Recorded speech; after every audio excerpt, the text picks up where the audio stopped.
y pues aparte de eso es pues, un docente muy entregado. Él quiso acompañarnos el día de hoy, nos ha acompañado pues en la preparación de esta charla y pues estamos inmensamente agradecidos con la participación del doctor. Espero que todos disfruten la charla del día de hoy. Recuerden que en las preguntas del Zoom pueden ir dejando pues sus preguntas a medida de la presentación y al final daremos un espacio para la resolución de preguntas. Para los miembros del IMIC les recordamos que el día de hoy se va a pasar una asistencia, el link se enviará por el chat del Zoom para la actividad final que tenemos presupuestada para el sábado 1 de agosto, a la cual pues están cordialmente invitados. De igual manera les recordamos que esta charla va a quedar grabada en el canal de YouTube y pues sin más preámbulos pues les doy la bienvenida a Antonia y a Nicolás y pues al doctor Diego, no sé si quiera decir algunas palabras antes de iniciar, doctor. Muchas gracias por la invitación. Espero que disfrutemos de lo que han preparado y bueno, adelante. Muchas gracias, doctor, y muchas gracias, Ana. Entonces, sin más preámbulos, vamos a empezar. Este es nuestro índice. Realmente es un abordaje muy integral de la fibrilación auricular y queremos tomar los puntos más generales de esta enfermedad, ya que es una enfermedad muy compleja y mucho más extensa, pero para términos prácticos y este grupo es lo que queremos abordar la noche de hoy. Bueno, entonces, empezando con las generalidades, vamos a retomar un poco lo que vimos en la primera charla de bases fisiológicas cardiovasculares. Entonces, nosotros sabemos que hay un sistema de conducción eléctrico en el corazón que empieza por el marcapasos, por ese nódulo sinusal, y se va a extender por las vías internodulares hacia el nódulo atrioventricular. Después ahí va a ir por la rama izquierda y derecha de las de His y después por las fibras de Purkinje para despolarizar los ventrículos. Esto allí en términos generales. Ya si nos vamos más específicos, que es necesario entender, sabemos por estudios electrofisiológicos, de velocidades de conducción y sobre todo de mapeo de ese escape de conducción de este nódulo sinusal, que estas vías internodulares realmente es algo teórico. Realmente los tejidos especializados son el nódulo sinusal y el nódulo atrioventricular, pero se han dado cuenta que esta velocidad de conducción por la parte septal de la aurícula llega primero al nódulo atrioventricular que por la vía lateral que pasa por la cresta terminal. Entonces se ha visto que acá hay más homogeneidad en el tejido, en esas haces musculares y en esas fibras musculares que por la parte lateral. Entonces, en términos hemodinámicos no tiene ninguna repercusión y por eso siempre nos han dicho que el corazón funciona como un sinsitio funcional en términos hemodinámicos.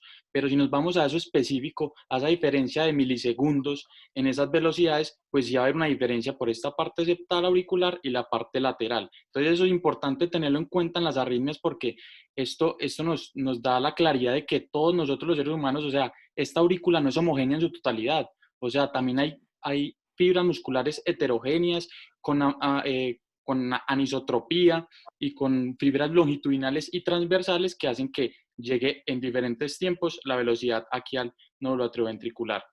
Entonces, un paciente normal que tenga EPOC o hipertensión, ahorita vamos a ver los factores de riesgo, pues se les va a realzar esa diferencia de milisegundos y ahí es donde va a entrar la arritmia.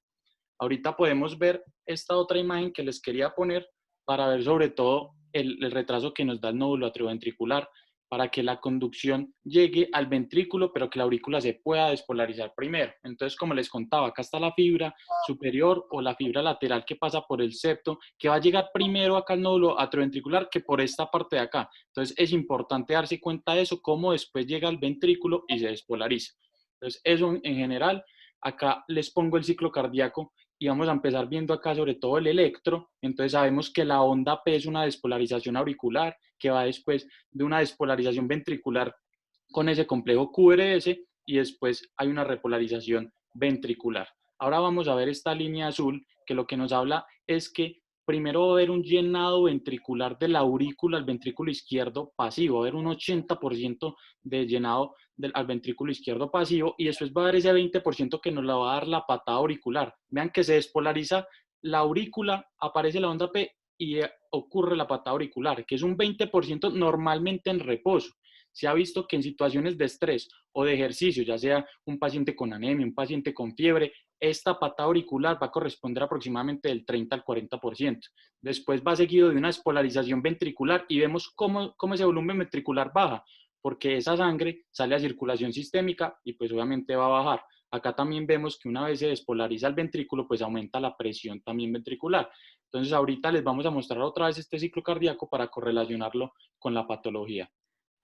Más de generalidades, sabemos que hay dos tipos de células con dos potenciales de acción hacia grandes rasgos, unos miocitos auriculares y ventriculares o células de respuesta rápida y unas de células de respuesta lenta donde están en el nódulo sinosal y nódulo atrioventricular. Entonces, en términos prácticos y generales, nos van a importar estos tres iones, el sodio, el potasio y el calcio. Entonces vamos a ver que en estas células de respuesta rápida va a haber una fase cero que aquí lo que pasa es que va a entrar por canales voltaje dependientes muy rápidamente ese sodio, ese ion. Después va a haber una fase 1 que es una pequeña repolarización por la salida de potasio, se sigue de una meseta gracias a esa entrada de calcio y termina con la repolarización con más salida de potasio.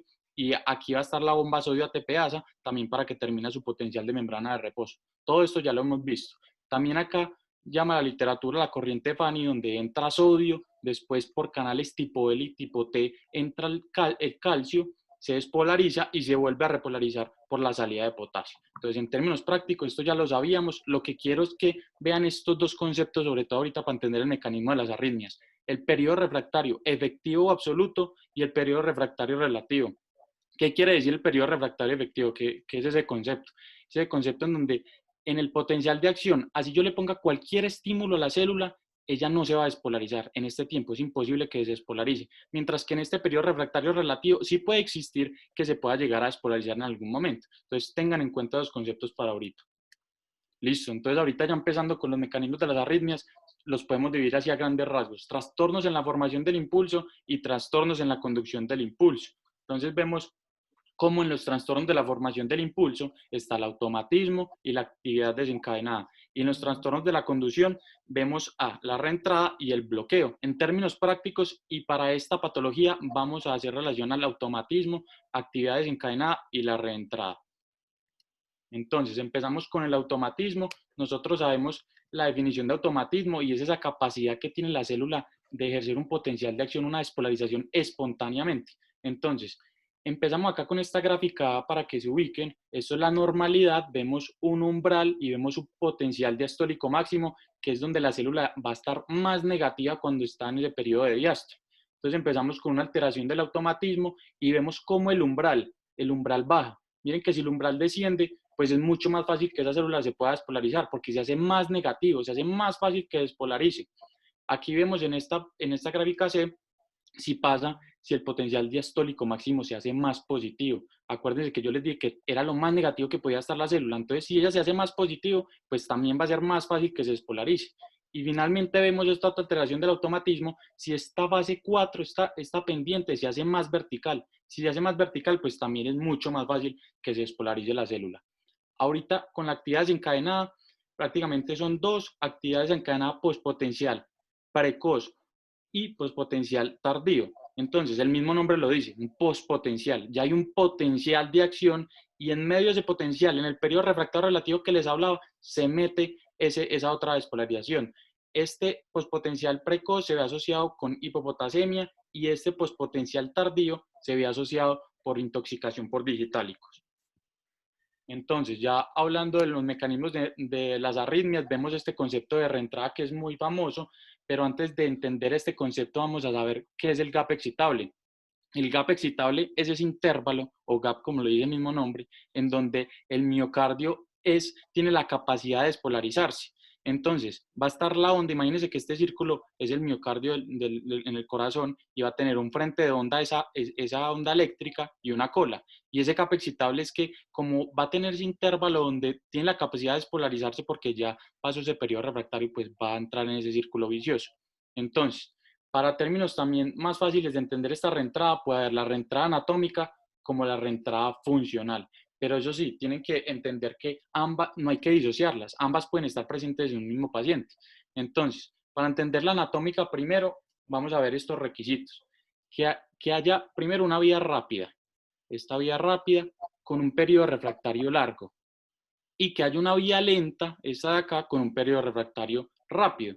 Y entonces, esto que vemos en la mitad es el nódulo atrioventricular para que se ubiquen, y normalmente aquí alrededor pasó alguna isquemia, alguna fibrosis, algún depósito amiloide, algo que no deje conducir bien ese impulso eléctrico. Entonces lo normal que pase es que va por la vía rápida, el impulso normal, ¿cierto? Listo, no hay ningún problema, pero entonces después ese mismo impulso se dividió también porque se tiene que dividir y se va por la vía lenta, y cuando llega a esta parte de acá, como esta pasó primera que por acá, entonces eso está en periodo refractario absoluto. Entonces acá no se va a poder ir para acá porque ya no se puede despolarizar, entonces ese impulso muere y listo, ahí no hay ningún problema.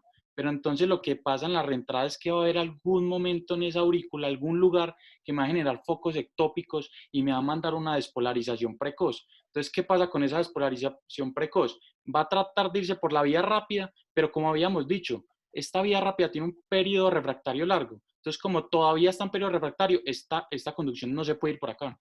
Entonces, va a ir por la vía lenta, y mientras queda la vuelta, por la vía lenta, porque el periodo refractario fue más rápido, este periodo ya se hizo, ya tuvo la capacidad de recuperarse y de poderse repolarizar, despolarizar, y entonces entra en un circuito reentrada. Y esto es lo que pasa en la reentrada, y empieza a ver este circuito y sale el otro, y esa es la alteración básicamente. El funcional, pues también no hay que, o sea, no hay que asociarlo también que puede haber una microestructura asociada, o sea, también una alteración, pero ya a nivel más micro. La literatura lo describe más inestable y como un rotor, como una espiral. Vemos que tiene un núcleo y también ese gap excitable. Va a estar ese gap excitable en donde ese va a tratar de meterse al periodo refractario relativo por aquí afuera y ¡tum! Sale, se despolariza y sale y se vuelve como un rotor.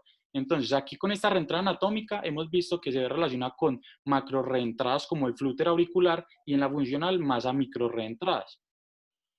Listo, ahora con este otro concepto de encarrilamiento y reciclaje, vemos esta gráfica. Entonces vemos que hay una entrada y una salida, muy fácil. Entonces entra la conducción y sale. Entonces, ¿qué es lo que pasa? Si nosotros nos metemos oportunamente a esa conducción, a esa onda, y nos metemos al periodo refractario relativo o recuperado, esa onda oportuna, esa sobreestimulación externa se puede juntar con la otra onda y reciclaje. Entonces pasa ese fenómeno de reciclaje y se vuelve una sola onda. ¿Qué es lo que pasa con el encarrilamiento? Es ese reciclaje continuo. Entonces, si uno entra en una oportunamente, sí se puede reciclar. Pero ¿qué es lo que pasa? Si no se entra oportunamente, pues esta parte anterograda va a estar con un periodo refractario absoluto, entonces pues acá va a morir el impulso y se va a encontrar con el frente de onda de la otra onda, entonces también va a morir. Entonces aquí se interrumpe porque no se logró entrar en ese periodo pues oportuno. Esta otra gráfica es el mecanismo de reflejo, que lo que es básicamente lo mismo, sino que es otro diagrama que lo pone más linealmente, más longitudinal, pero funciona igual. Listo. Entonces ya acabamos con los mecanismos de las arritmias. Ahorita con esto de antiarrítmicos es importante también entender sus generalidades para que ahorita que Antonia nos explique el manejo y qué fármacos utilizar, pues saber qué está haciendo cada fármaco, saber la propavenona qué me va a hacer, la amiodarodona qué hace exactamente. Entonces vemos que hay unos clase 1 que son bloqueadores de sodio. Vemos unos clase 2 que son los beta bloqueadores que me van a tratar de bajar esa pendiente fase 4 que ya les había hablado. Va a haber unos clase 3 que van a bloquear el potasio, la salida de potasio, y unos clase 4 que van a bloquear el calcio. Entonces, en términos prácticos, vean esta gráfica negra y la gráfica roja. La línea negra es normal y la línea roja es cuando yo le doy el antiarrítmico. Entonces, ¿qué es lo que van a hacer los antiarrítmicos? Me van a disminuir esa pendiente fase 4 haciéndola más larga para que se despolarice. Me van a incrementar ese umbral para que se despolarice, también que tenga más dificultad en despolarizar esa célula. También me van a aumentar ese potencial diastólico máximo, esa duración, para que se prolongue más, y me van a incrementar el tiempo de despolarización. Entonces, como ven, miren la rojita, se demora más siempre. Entonces, eso es básicamente lo que nos van a hacer los antiarrítmicos en este tipo de patologías. Entonces, listo, ya entrando un poco más en el tema de la fibrilación auricular, la vamos a definir. La fibrilación auricular se define por la presencia de actividad auricular desorganizada con una respuesta ventricular irregularmente irregular en electrocardiograma. Entonces, como ven en estas imágenes aquí más dinámicas, entonces vemos cómo hay unos focos ectópicos aquí en la aurícula izquierda y cómo esto me va a generar unas heterogeneidades y un flujo turbulento y caótico en esta aurícula. Y vemos esta parte de acá, que es la orejuela izquierda, que es donde más va a estar estasis sanguínea, que ahorita vamos a ver la importancia de esto, porque yo les pongo acá esta imagen, que gracias a esta estasis sanguínea es donde se van a hacer los trombos, y posiblemente se vayan al cerebro o a cualquier parte del cuerpo, pero nosotros lo que nos va a querer importar acá es los accidentes cerebrovasculares. Entonces, la definición, si la vemos, es una actividad auricular desorganizada con respuesta ventricular irregular. Entonces vemos que todo lo que pase supraventricularmente, el ventrículo también va a tener una repercusión. Entonces, esa es la importancia. Entonces, les muestro otra vez el ciclo cardíaco, porque les había hablado al principio que hay una patada auricular que la determina esa onda P, esa despolarización auricular. ¿Qué es lo que pasa en la fibrilación auricular que ahorita Antonio nos va a hablar en el diagnóstico de ella? Esa onda P se va a perder prácticamente. Y si se pierde esa onda P, pues esa patada auricular que nos la está dando esa onda P prácticamente también se va a perder. Entonces, en un paciente que esté en reposo, pues el 20% se le va a perder. Pero en un paciente que fuera de eso tenga fiebre, tenga anemia, esté en una situación de estrés o esté en ejercicio, pues puede perder hasta el 30-40% de ese volumen ventricular. Entonces, un paciente con falla cardíaca, con una fracción de eyección muy baja, pues va a estar mucho más comprometido. Entonces, esta es la aplicación y esta es la correlación clínica con el ciclo cardíaco. Entonces, seguimos ahorita con la epidemiología. Tienen que saber que la fibrilación auricular es la arritmia más común en todo el mundo en los seres humanos. Esto es una pandemia, esto es como la hipertensión, es como el COVID, es como la obesidad. Y esa es la importancia de entender esta patología. Entonces, vemos que la prevalencia de esta enfermedad sube con respecto a los años también. A mayor edad, pues mayor prevalencia. Y en el 2010, 12.6 millones de mujeres y 20.9 millones de hombres tuvieron fibrilación auricular, demasiada gente. Hay una mayor prevalencia en hombres y en términos de carga económica en Estados Unidos, cada paciente con fibrilación auricular costó aproximadamente $8.700 anualmente y el tratamiento general más de $26 millones anuales. Entonces, la carga en Estados Unidos en general. Les ponemos esta epidemiología también de nuestro país, la prevalencia en Colombia, mire que también se comporta más o menos igual, a medida que van avanzando los años, pues va aumentando esa prevalencia. Les ponemos este estudio para mirar la carga económica en nuestro país, como en este estudio se evaluaron el régimen contributivo, 4.789 pacientes, un estudio retrospectivo, y analizaron pacientes con FA sin manifestación aguda, con manifestación aguda y con fibrilación auricular secundaria infarto. ¿Y qué se dieron cuenta? Que el costo anual de ese paciente sin manifestación aguda era aproximadamente 23 millones, con el paciente con manifestación aguda era de 37 millones y el secundario infarto de 32 millones. Entonces miren que esto es demasiada plata y es una enfermedad que le da mucha carga, o sea, es una carga muy grande para el sistema de salud. Y lo más importante y lo más grave aún es que este estudio no tomó los procedimientos de ablación por catéter y aislamiento de venas pulmonares, que normalmente ese procedimiento puede estar entre 30 y 50 millones. Y así todo un paciente le pueden hacer 2 intervenciones por ablación y se le pueden ir fácilmente 100 millones de pesos. Entonces, mire que es una enfermedad que realmente sí tiene una carga económica en el sistema de salud. Entonces, ahorita con los factores de riesgo, empezamos con la predisposición genética, como la guía europea nos muestra que hay una variante en el factor de transcripción PITX2, que si esta persona tiene esa variante, puede tener hasta 7 veces más de susceptibilidad de tener fibrilación auricular. Entonces está la importancia de la genética. Obviamente esto es mucho más amplio y hay muchos más estudios de la genética, pero por términos prácticos no vamos a ahondar más ahí. Vemos la edad, que a mayor edad, pues más fibrilación auricular. Vemos que la hipertensión no tratada, la insuficiencia cardíaca, las valvulopatías, el infarto de miocardio, tanto el hipotiroidismo como el hipertiroidismo se han visto asociados, la obesidad, la diabetes, la enfermedad pulmonar obstructiva crónica, la apnea obstructiva del sueño, que ahorita lo vamos a hablar, la enfermedad renal crónica, también el tabaquismo, el consumo de alcohol y el ejercicio intenso habitual. Eso es muy importante, es el ejercicio intenso, porque si usted lee esta gráfica rápido y se da cuenta que solo es ejercicio, pues va a creer que si hace más ejercicio en más días, pues va a ser peor que no hacer, pero realmente es el ejercicio intenso.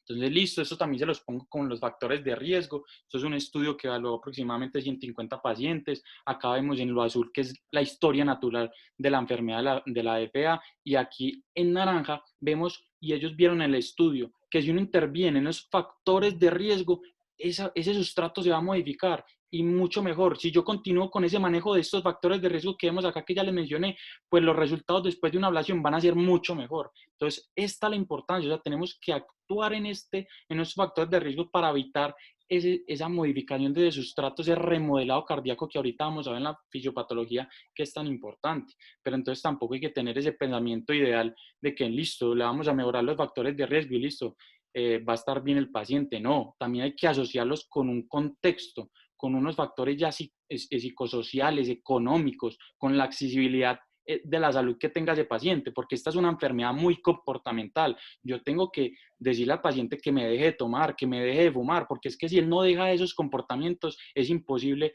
que esta enfermedad pueda tener una mejoría.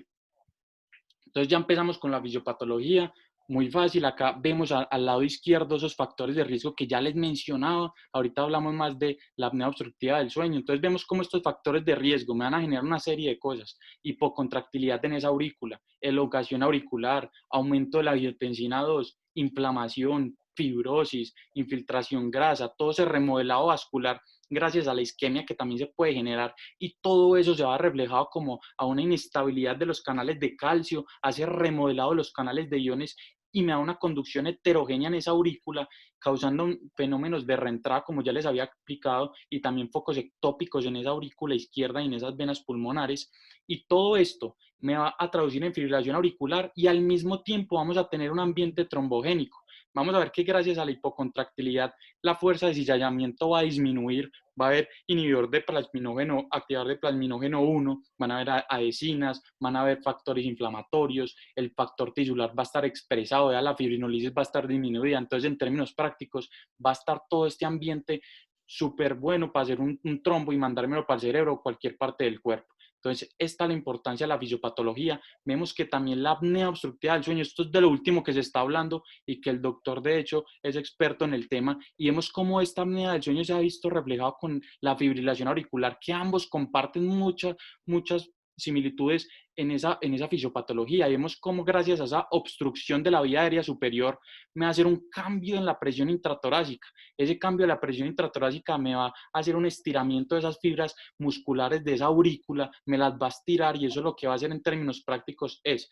disminuirme los periodos de refractariedad, disminuirme la velocidad de conducción y aumentarme ese gap excitable que les había hablado. Entonces va a ser un sustrato perfecto para que esa fibrilación se dé. También va a haber, como les contaba, una dilatación de las aurículas. Gracias a esos episodios intermitentes de hipoxia va a haber estado preinflamatorio también, va a haber una inestabilidad simpático-vagal. Entonces miren que esta patología se ha visto muy asociada con la fibrilación auricular, y es de lo que más se está hablando últimamente. Este otro lo pongo también en la fisiopatología, me gustó mucho porque acá nos muestra una línea del tiempo. Entonces vemos como cuando empieza a ser paroxística van a haber unos focos ectópicos a nivel de las venas pulmonares, como después a medida que pasa el tiempo, si no se interviene el paciente, puede llegar a tener múltiples focos de reentrada, y ya lo último, lo que se me va a comprometer es el atrio y al principio las venas pulmonares. Entonces, en términos prácticos, vamos a tener unos desencadenantes y un sustrato perfecto para que se dé esa fibrilación auricular. Esto es muy importante, si no se trata al paciente, esto no quiere decir que el paciente que tenga fibrilación auricular paroxística va a ser sí o sí permanente, no, esto no quiere decir eso.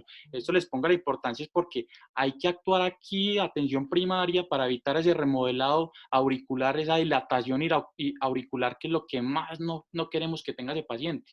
Entonces, aquí a la derecha también les pongo unas hipótesis de esos focos, de cómo se originan. Vemos cómo van a haber focos ectópicos en las venas pulmonares, cómo también van a haber rotores, cómo esos rotores también pueden ser tanto intramurales, endocárdicos y epicárdicos. Todo eso, sobre todo estas partes de acá, van a ser más crónicas, y esto va a ser más paroxístico, más agudo. Y vemos que la fisiopatología, esto no es una receta, esto hay que individualizar al paciente, y un paciente puede tener tanto focos ectópicos como en las venas pulmonares, como en otro sitio de esa aurícula o de los atrios. Entonces, esta es la importancia de entender que es una enfermedad múltiple, multifactorial, afectan tanto genes como múltiples factores de riesgo.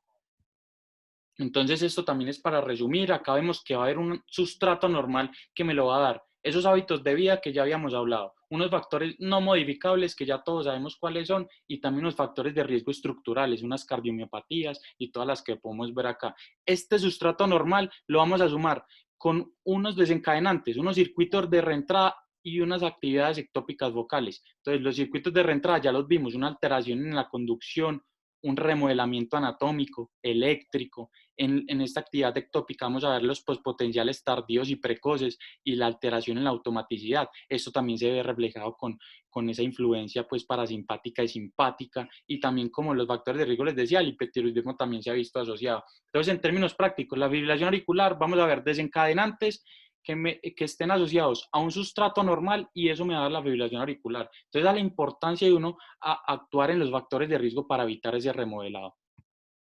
Listo, empezamos con la presentación clínica. Entonces aquí con la presentación clínica les queremos mostrar, les pongo asterisco acá en asintomáticos porque les quiero mostrar este estudio, que es muy importante. En este estudio evaluaron 3.119 pacientes, esto es una gran cantidad de personas, y ellos lo que se dieron cuenta en ese mundo de gente fue que el 40% eran asintomáticos, y ellos llegaron a 3 conclusiones muy sencillas. La primera, que la EVA permanente fue más común en los asintomáticos que en los sintomáticos. La otra conclusión, que los pacientes con sexo masculino, de mayor edad, con infarto previo y ejercicio limitado, se relacionaron más a personas asintomáticas. Y la tercera conclusión ahí se las dan, que los asintomáticos tuvieron una mayor mortalidad que los sintomáticos. Entonces, esa es la importancia de este estudio, que hay una gran cantidad de pacientes que son asintomáticos y que les pudo dar el evento cerebrovascular y no supieron que se lo originó y fueron y le hicieron un electrocardiograma y se dieron cuenta que tenía una FA. Entonces, esta es la importancia de como médicos darnos cuenta que es una enfermedad silenciosa. También este paciente puede tener episodios de respuesta auricular rápida, que ahorita Antonia les va a hablar más de este término, palpitaciones, disnea, mareos, intolerancia al ejercicio, dolor torácico y síncope. Y ya en estadios más graves, pues puede tener un compromiso hemodinámico y una taquimiocardiopatía ya cuando el ventrículo ya no aguante más todo eso que le está mandando la aurícula. Entonces, esta es la presentación clínica. Ahorita vemos acá este score de la Sociedad del Ritmo Europeo y vemos cómo este score es muy sencillo. Dependiendo de los síntomas que tenga el paciente con fibrilación auricular, pues lo clasifica.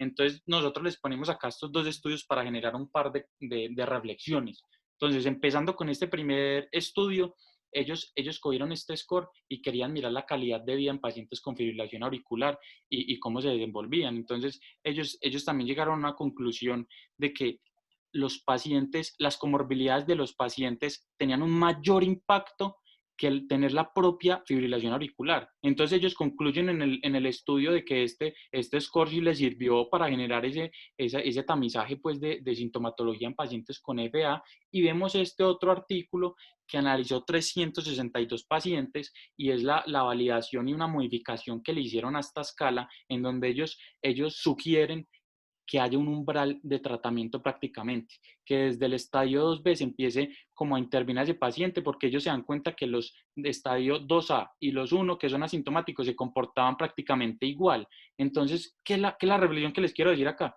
Acá analizaron 362 pacientes, mientras que en este estudio atrás 3.119 pacientes, entonces se dieron cuenta que el 40% eran asintomáticos. Entonces, la reflexión es acá es que estos pacientes hay que también tenerles cuidado, hay que intervenirlos. No podemos subestimar esos asintomáticos y creer que es una enfermedad benigna. Acá ya el paciente ya tiene fibrilación auricular y tenemos que tratarlo. Entonces, esa es la reflexión con este artículo.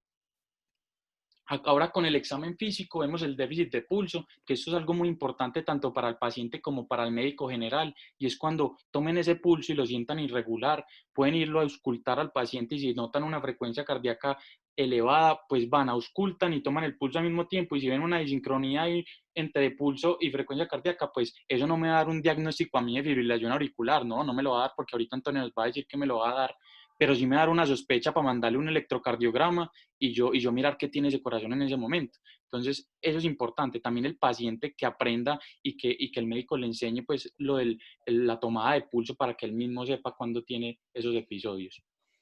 Eso de la presentación clínica, les pongo agudo y crónico para que ahorita en términos pues de algoritmos de manejo no se pierdan mucho. Entonces vamos a tratar de dividir esos pacientes pues que son agudos, que la sintomatología fue tan alta que los hizo acudir a urgencias, y esos pacientes crónicos que ya con un consentimiento y una comunicación con el doctor pues de pronto no vamos a devolver el ritmo a sinusal, sino ya va a estar en fibrilación auricular permanente, pero pues ya es un paciente crónico. Y también saber que esto no es blanco y negro. Esto también pueden haber pacientes crónicos que me lleguen a sala de urgencias. Entonces también hay que saberlos intervenir. Esa es la diferencia. Entonces ahorita con la clasificación, vamos a ver que la guía europea nos da esta clasificación de diagnosticados por primera vez. El paroxístico que es menor a 7 días, el persistente que es mayor a 7 días, el persistente de larga duración que es mayor a 1 año y el permanente. Y esto acá le ponemos valvular y no valvular para saber. La valvular, muy fácil, van a tener 2 criterios. que tenga una FA valvular significa que tenga estenosis mitral de moderado a severo o una válvula mecánica. Pare de contar, esos son los dos criterios. Y la no valvular les pongo un asterisco porque la guía europea ya nos está diciendo que dejemos de utilizar ese término y hablemos más de la patología subyacente que tiene el paciente. Porque es que acá usted va a pensar que listo, fibrilación auricular valvular, cualquier valvulopatía que tenga el paciente. Y realmente la guía solo nos habla de esta valvulopatía, la estenosis mitral de moderada a severa. Entonces, para que lo tengan en cuenta, también ahorita en el manejo, que es muy importante porque vamos a ver cómo anticoagular a los de FA valvular y los que no son valvulares. Entonces, estos son los tipos de fibrilación auricular así a grandes rasgos. Acá en el video igual eso queda grabado y los pueden ver más detenidamente. Entonces va a haber una EPA secundaria, enfermedad cardíaca estructural, por esa disfunción del ventrículo izquierdo, tanto sistólico diastólico, por esa hipertensión de larga duración. Se da gracias a un aumento de la presión y remodelado estructural auricular, con esa activación del sistema simpático. Vemos también una FA focal, pacientes ya con FA más paroxísticas, con desencadenantes localizados, en la mayoría de los casos se originan en las venas pulmonares, como les decía, gracias a ese cambio de tejidos que hay en la vena pulmonar y en la aurícula, que sea una desincronía de conducción. También vemos una FA poligénica, pues el mismo nombre lo dice, me habla de genética, que es lo que hablaba, es mucho más amplio.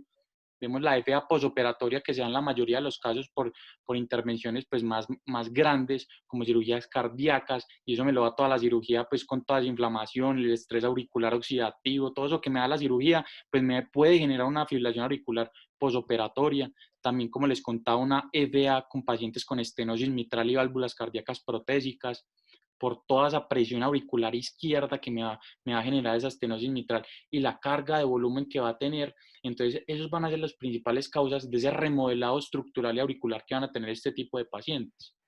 También hay una FA en atletas, como les contaba ahorita, que normalmente va a ser paroxística, va a estar relacionada con la duración y la intensidad del ejercicio y se puede ver por ese tono vagal y el volumen auricular. Y finalmente una FA monogénica, en donde la vamos a ver por presencia de miocardiopatías hereditarias y canalopatías.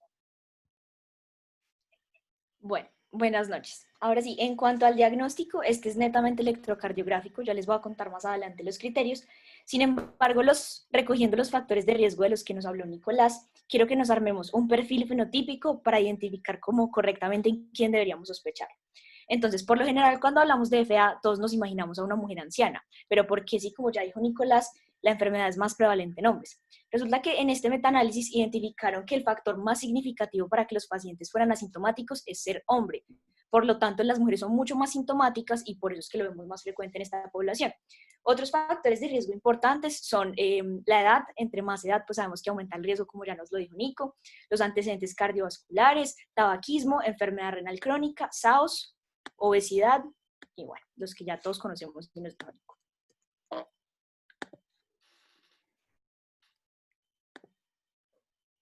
Bueno, ahora hablando sobre el tamizaje, estas son las pautas de la Sociedad Europea de Cardiología. Entonces debemos hacer mediante palpación de pulso o electrocardiograma para mayores de 65 años. Realizar un electrocardiograma a corto plazo seguido de monitorización continua por al menos 72 horas a todos los pacientes que tuvieron una IT o un ACV isquémico. Revisar regularmente marcapasos o dispositivos implantables en búsqueda de ARRE, ya les voy a hablar un poco más sobre este tema, y monitorizar a los pacientes que tengan estos ritmos para documentar la FA antes de iniciar el tratamiento de estos ritmos. Por otro lado, otras indicaciones que tienen un poco menos de evidencia son estas dos, la monitorización como con monitores no invasivos para pacientes que tuvieron un ACV y la detección sistemática en mayores de 75 años. Bueno, sin embargo, múltiples ensayos clínicos, múltiples estudios han evaluado como diferentes herramientas y diferentes entornos para la detección sistemática. Por ejemplo, el estudio posiblemente más grande es uno que se realizó en Suecia en 2 poblaciones de personas entre 75 y 76 años para evaluar el tamizaje masivo y con qué herramienta, y se identificó que una población significativa de pacientes no estaban diagnosticados y tampoco estaban tratados. Pero para concluir, en esta tabla podemos observar que la FA como que cumple con la mayoría de criterios de la OMS para que la identifican como una enfermedad adecuada como para la detección. Y entonces eso sumado a que para el 2030 la incidencia pues tiende a aumentar precisamente por el aumento de edad en la población, pues es un tema que deberíamos considerar. Sin embargo, pues a pesar de que cada vez hay más datos disponibles sobre la detección, quedan varias preguntas sobre el entorno y las herramientas más adecuadas. Por lo tanto, pues el mensaje es que debemos individualizar de acuerdo a lo que ya nos dijo Nico.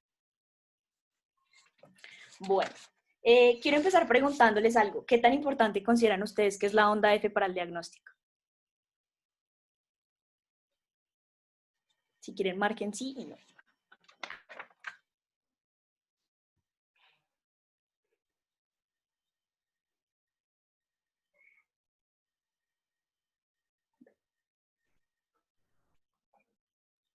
Listo, recuerden que esta votación es totalmente anónima, entonces a participar todos. Estamos ahorita conectados 258 personas y ahí en el momento ya tenemos 190 votos, Santo. Entonces tú me dirás. Listo, yo creo que ya. Hagámoslo así para seguir. Listo, 205 votos.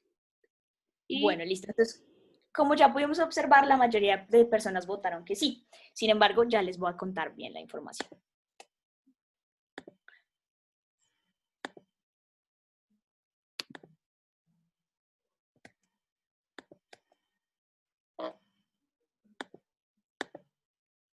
Bueno, estos son los dos criterios que tenemos como más, estos son los dos criterios que tenemos, las ondas no son un criterio. Demasiado espectacular. Mi amor. Perdón. Bueno, las ondas F Que no tengo, güey. no son un criterio para el diagnóstico se realiza con estos dos criterios.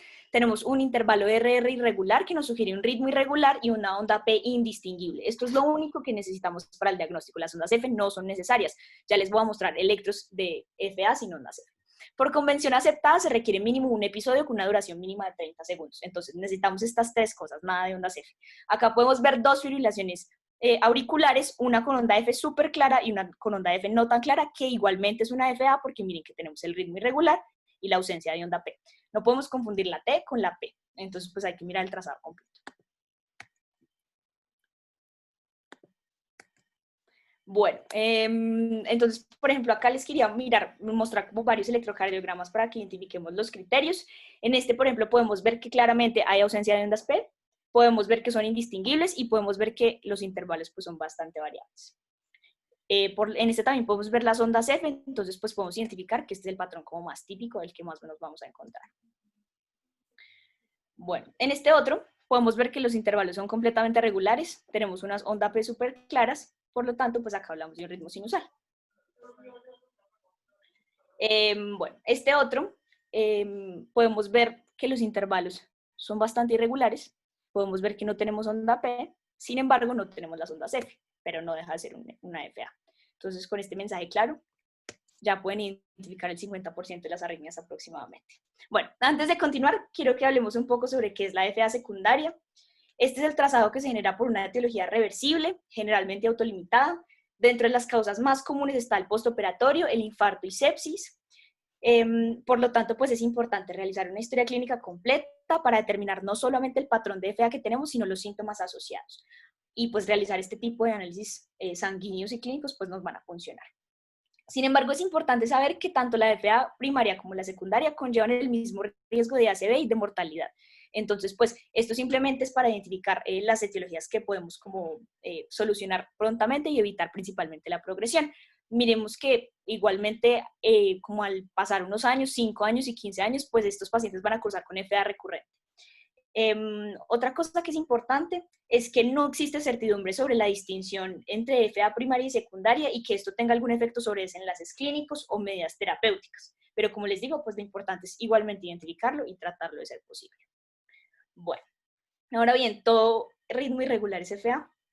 No sé si alguien se anima a leer el electrocardiograma o si seguimos o si qué quieren hacer.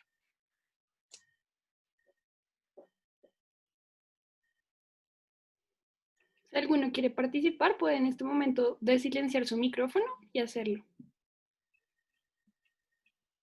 Bueno, yo quiero participar. Listo, dale, Manuel. Sí. Listo. Entonces, se puede ver que hay el ritmo no pues, es irregular. Los segmentos, pues básicamente el segmento entre los dos, el segmento RR, perdón, no es regular. Hay ausencia de ondas P o pues en algunos segmentos alcanzan a percibir algunas variaciones, pero como tal claramente no se logra identificar una onda P. Y ya. Listo. Bueno, pues este es un electro, digamos que un poco complejo porque sí hay unas pocas ondas P, o sea, sí se ven ondas P. Entonces, este era el mensaje que quería evitarlos, no todo ritmo irregular es FA. Acá podemos ver una arritmia sinusal. Durante la respiración, recordemos que se generan cambios en la frecuencia cardíaca como para aumentar el flujo sanguíneo a los pulmones durante la inspiración. Esto se puede ver claramente en el electrocardiograma. Obviamente, pues nos ayudaríamos más si estuviéramos como con un fonendo o por lo menos tomando el pulso, pero se puede identificar.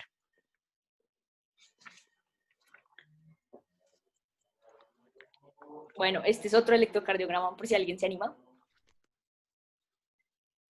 Bien, pero bien, gracias por la participación, Manuel. Bueno, si nadie más, pues yo. Dale. Básicamente lo que uno ve aquí es pues unos intervalos RR irregulares.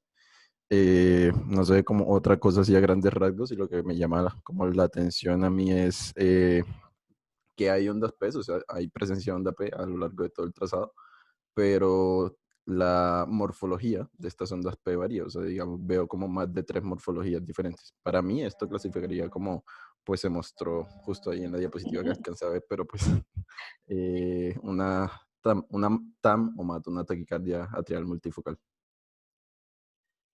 Listo, bueno, súper bien. Como ya les dijo Diego, lo describió perfectamente. Tenemos el RR irregular, ondas P con más de 3 morfologías que aparecen en un ciclo de tamaño diferente.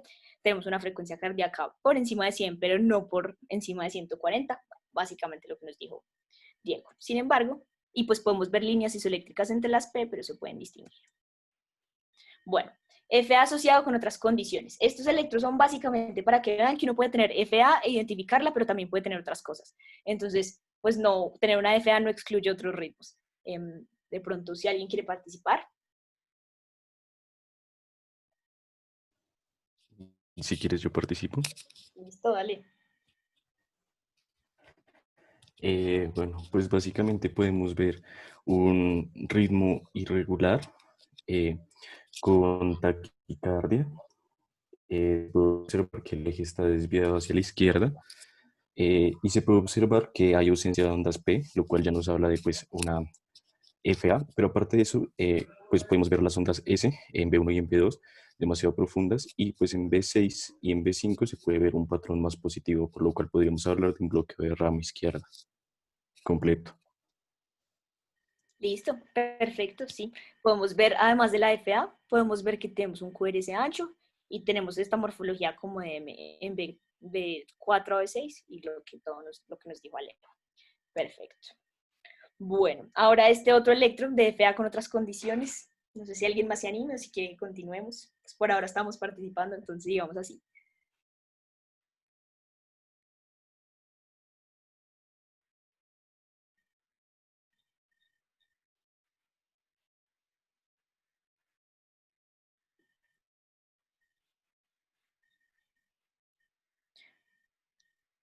Bueno, entonces si quieren yo lo hago. Acá tenemos unas ondas T, o sea, además del trazado de FA, podemos ver que tenemos unas ondas T negativas, son bastante simétricas, miren, tanto en B3 como en B4, B5, B6, que nos sugieren una isquemia subepicárdica. Entonces, están invertidas y simétricas. Si estuviéramos viendo las positivas y más picudas, pues podríamos hablar de subendocárdicas. Pues vemos un infarto, este podría ser secundario a la FA, por ejemplo, como con un infarto tipo 2, o puede pues antecederlo y haber generado el ritmo irregular. Entonces vemos las dos opciones. Bueno, de pronto alguien se anima a que ve. Anto, pues si tú quieres, a mí me gustaría tratar de responder este. Dale. Pues digamos que igual en este electro como que se logra apreciar como un ritmo muy caótico, ¿no? No son muy claras así el trazado electrocardiográfico normal. Inclusive uno podría pues de pronto pensar en una taquicardia ventricular o en su defecto pues una taquicardia con conducción aberrante, como podría ser una ABRT, que en el caso de que sea eso, pues podría ser una ABRT antidrómica. Sí, eso creería yo. Sí, este es un electro bastante complejo. Pero bueno, miremos al mismo paciente post-cardioversión. A ver si de pronto cambias de opinión. Ok, bueno, digamos que en este trazado ya se ve un poquito más, como más cercano a lo que uno está acostumbrado. Entonces, pues normalmente para yo interpretar los electrocardiogramas trato de seguir una mnemotecnia, que la mnemotecnia pues es re feo. Entonces, R de ritmo, que en este caso pues para ver el ritmo buscamos si hay presencia de onda P, que en este caso pues la onda P sí la vemos. Entonces, pues uno puede decir que sí o sí la conducción está comenzando en el nodo sinusal, entonces pues ahí hablamos de ahí de un ritmo sinusal. Si vamos a hablar de la frecuencia, que pues vendría siendo la F, entonces pues en este caso podríamos contar, si estamos hablando de que es un ritmo regular, el espacio que haya entre cada complejo RR, entre cada intervalo RR, perdón. Entonces pues vemos más o menos 3 cuadritos, que eso nos hablaría de más o menos 100 latidos por minuto. Pero igual también se alcanza a ver de pronto un poquito irregular el ritmo, perdón, pues sí, el ritmo, y esto nos podría llevar a pensar que para calcular la frecuencia toca contar todos los de la derivación, multiplicarlos por 6, porque pues sabemos que esos son 10 segundos, lo multiplicamos por 6 y nos dice la frecuencia, que ahí sí pues no pretendo hacerlo ahorita, pero debe estar cercano al valor que pues dije previamente. El eje, pues en este caso vemos la derivación 1 y ABF, en 1 está positivo, en ABF está negativo, entonces pues ese eje estaría desviado hacia la izquierda. La onda P pues se puede observar, pero lo que no logro observar muy bien es el intervalo PR. Pareciera que estuviera como acortado. Entonces eso ya pues de por sí nos comienza a limitar un poquito las consideraciones y nos lleva a pensar que pueda ser un trastorno de la repolarización precoz, de despolarización precoz, como el Wolff-Parkinson-White. Entonces en el complejo QRS pues se logra ver una especie de onda delta, no está ensanchado porque no está mayor a 3 grados, pero sí tiene un boceto de onda delta, y por esa razón pues yo me inclinaría por el síndrome de Wolff-Parkinson-White. Cuando vemos ya el segmento ST, pues no parece que hubiese elevación o infradesnivel, y la onda T pues tampoco me parece que tenga alguna alteración relevante. Entonces, sí, ¿por qué me incliné rápidamente por el síndrome de Wolff-Parkinson-White en este caso? Porque el electro que mostraste anteriormente pues es precisamente una taquiarritmia de este síndrome de Wolff-Parkinson-White, que es la ABRT antidrómica. Una ¿Listo? opinión, una opinión. Claro, doctor.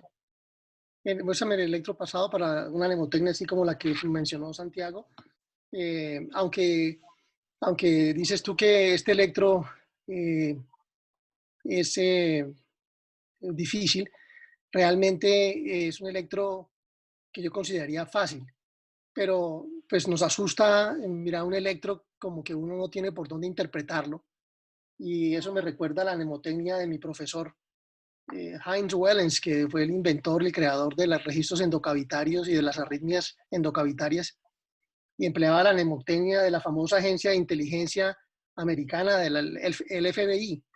F de fast, ¿cierto? Es evidente que es muy rápida. Si ustedes miran en ABL y en ABF, hay partes donde casi la velocidad de conducción es de un cuadrito pequeño, o menos de un cuadrito pequeño, y un cuadrito pequeño del electrocardiograma son 300 latidos por minuto. Entonces, eso no lo puede dar sino el WPW con conducción antidrómica, como decía Santiago, de la aurícula al ventrículo. Entonces, F de fast, definitivamente cuando la frecuencia es superior a 200 latidos por minuto, o en este caso incluso más de 200 latidos por minuto, 250 o cercano a los 300, cumple el criterio de la F de fast, de FBI. La B es de broad o ancho, ¿sí? Es evidente que es ancho, ¿sí?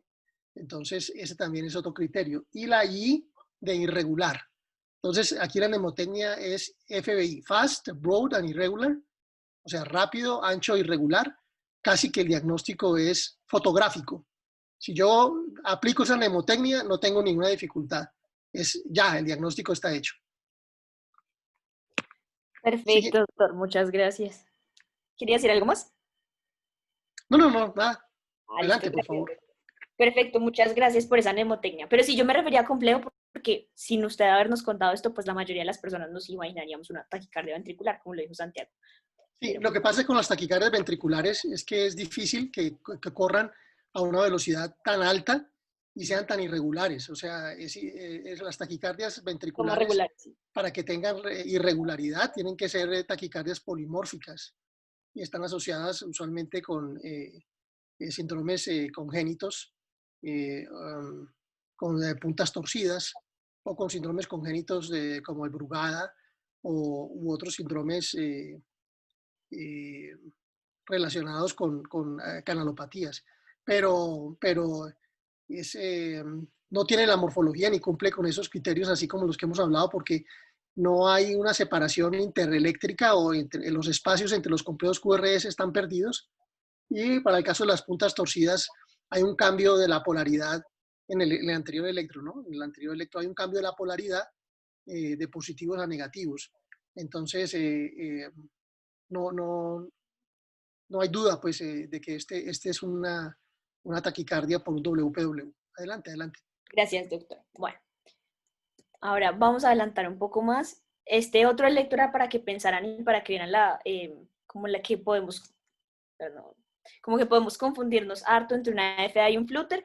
Quería como ponerlos a pensar un ratico en qué pensaban. Sin embargo, les cuento rápidamente, podríamos decir que esto es un flutter, aunque bien atípico, principalmente por la polaridad en estas tres derivadas. Sin embargo, pues también tenemos un bloqueo AB intermitente. Pero se los dejo en el video, como dijo Nico, para que lo revisen. Bueno, algunas consideraciones especiales que tenemos que tener en cuenta con estos pacientes son principalmente estas dos. ARRE, las ARRE son los episodios de alta frecuencia auricular, también pueden ser llamados fibrilación auricular subclínica y se definen como episodios de alta frecuencia cardíaca, más de 180 latidos por minuto, que duran al menos 5 minutos. Generalmente se diagnostican por medio de dispositivos cardiovasculares implantables y esto es una principal diferencia con FA, que como ya dijimos, pues necesita un diagnóstico por electrocardiograma. La incidencia de ARRE en pacientes con FA es aproximadamente el 35-40%, entonces pues es bastante prevalente.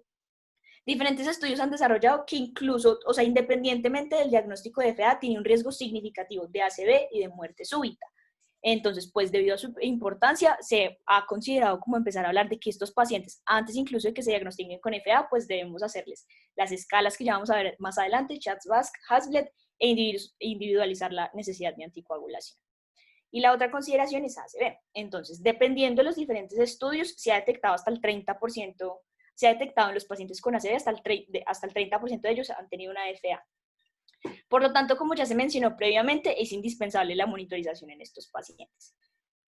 Sin embargo, como se podrán imaginar, pues la monitorización se hace por solo 72 horas y en la mayoría de los casos, pues no es posible realizar el diagnóstico de FA, por lo que la mayoría de estos episodios de ACV se terminan llamando como ACV criptogénicos. Es por esto que se ha venido estudiando como cuál es la herramienta más óptima y cuál es el tiempo óptimo que debe durar esta monitorización para detectar la mayor cantidad de casos.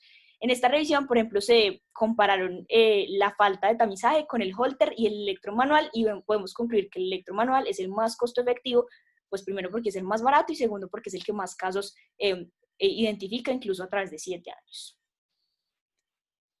Bueno, y este es el futuro del diagnóstico. Como ya vimos, pues existen muchas herramientas, incluso como les mostré en la diapositiva anterior, el electrocardiograma manual, que es puede ser incluso más costo efectivo, entonces era para que vieran las múltiples opciones que tenemos. El doctor nos contaba que la mayoría de estas están disponibles en Colombia, entonces pues para que las conozcamos. Este es el electrocardiograma manual, se llama HeartScan y pues puede ser activado por el paciente. Tenemos dispositivos que se activan como por grabadores cutáneos, están sincronizados con los teléfonos inteligentes. Tenemos estos dispositivos que funcionan con pletismografía, el iWatch, Holter implantable y estos parches que pueden durar hasta 14 días. Bueno, entonces ahora hablando del tratamiento, el tratamiento de la fibrilación auricular es más fácil si se ve desde dos perspectivas. Entonces vamos a hablar del manejo agudo y del manejo crónico y este siempre debe ser como el primer enfoque que nosotros hagamos. En ambos escenarios, los pacientes se van a manejar de manera bastante diferente y vamos a tener prioridades diferentes. Entonces, en el primer caso, en los casos agudos, pues lo que más nos va a importar va a ser realizar la estabilización hemodinámica de los pacientes, pues en caso tal de que estén inestables, identificar los posibles factores precipitantes o las entidades cardiovasculares subyacentes que tengan los pacientes y pues prevenir el riesgo de ACV. o disminuirlo. Y en los pacientes más crónicos nos vamos a centrar principalmente en dos cosas, en disminuir el riesgo de ACV y muerte súbita y en realizar el control de los síntomas a largo plazo. Bueno, vamos a empezar con el manejo agudo. Una vez instaurado el diagnóstico, como ya lo hablamos ampliamente, vamos a tener en mente cuáles son los pilares fundamentales. Estos nos van a representar un dilema importante. Entonces, por un lado, siempre vamos a tener como la intención de volver al paciente a un ritmo sinusal. Sin embargo, nuestro miedo va a radicar en que no sabemos el paciente cuánto tiempo pasó en FA. No sabemos si lleva poquito, no sabemos si lleva más tiempo con este ritmo caótico, que como ya nos dijo Nicolás, pues le generó el ambiente más propicio para tener estasis sanguínea y para generar trombos. Entonces, si el paciente tuviera este trombo y lo llevamos a sinusal, vamos a hacer que el trombo pues sea enviado a circulación sistémica, eventualmente al cerebro y nos genere una ACV. Por lo tanto, pues tenemos que priorizar cuál es el estado del paciente y cuál es nuestra prioridad en este momento. Por lo tanto, la primera pregunta siempre va a ser si el paciente está estable o inestable. Estamos hablando de manejo agudo y de FA de nueva aparición, para que se ubique. Entonces, podemos identificar que el paciente está inestable si presenta alguna de las cosas que ya todos conocemos, que básicamente radican en signos de hipoperfusión o hipotensión arterial. Bueno, si el paciente está inestable, pues no nos queda de otra, o sea, tenemos que priorizar el ritmo, porque pues esto es lo que nos está inestabilizando el paciente, por lo que toca inmediatamente cardiovertir e iniciar anticoagulación.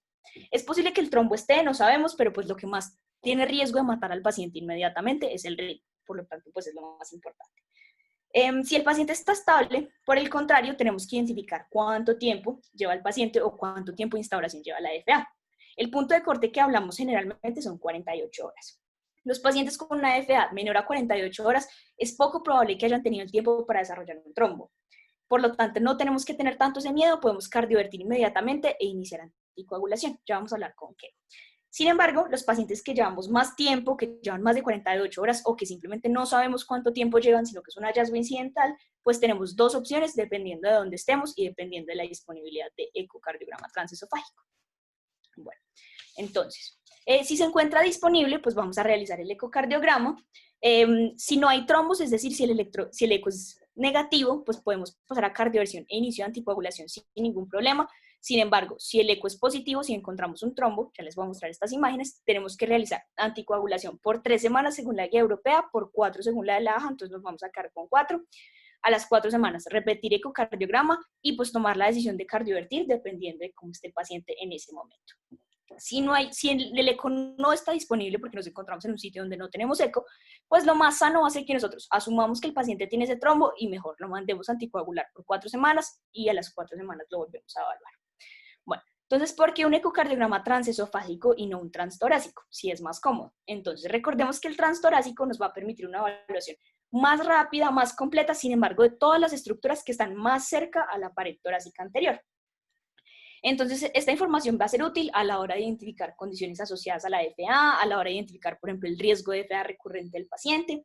Sin embargo, pues para identificar un trombo que posiblemente su localización más probable sea el atrio izquierdo, pues no nos va a servir mucho. Acá vemos, por ejemplo, la diferencia. En cambio, el ecocardiograma transesofágico nos va a propiciar como información más precisa de este trombo. Entonces, esta es básicamente la imagen y acá podemos ver dos foticos donde identificamos el trombo.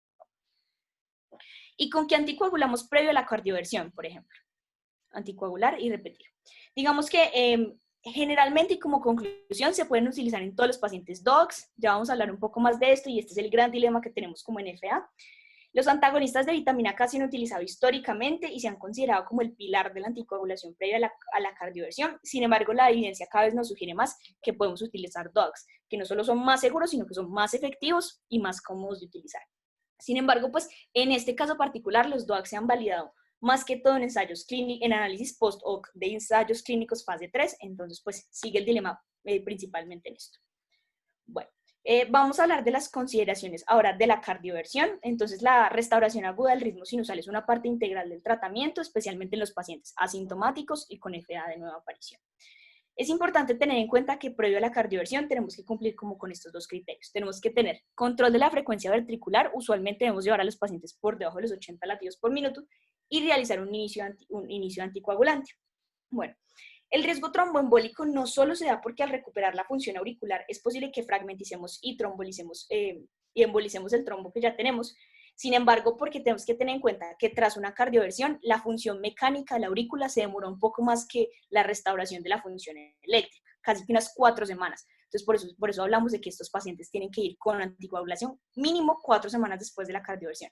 Después de esas 4 semanas, ya hacemos chats VAS y manejo crónico, que ya vamos a hablar más adelante. Bueno, entonces, como bien sabemos, tenemos 2 tipos de cardioversión, la eléctrica y la farmacológica.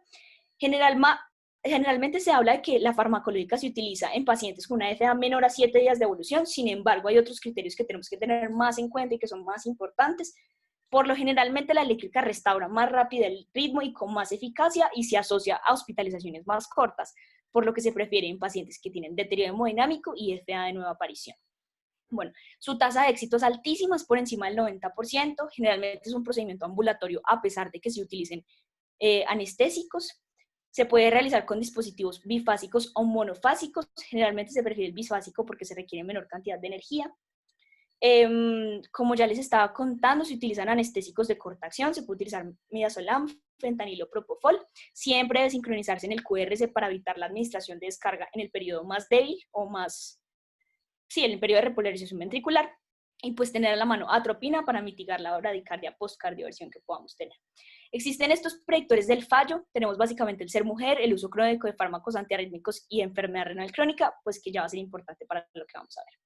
Y ahora en cuanto a la farmacológica, se prefieren pacientes mayores con cardiopatía estructural y una FA de larga duración, principalmente porque en estos pacientes se asume que la cardioversión va a ser un poco menos eficaz, entonces pues vale menos la pena realizarle un choque.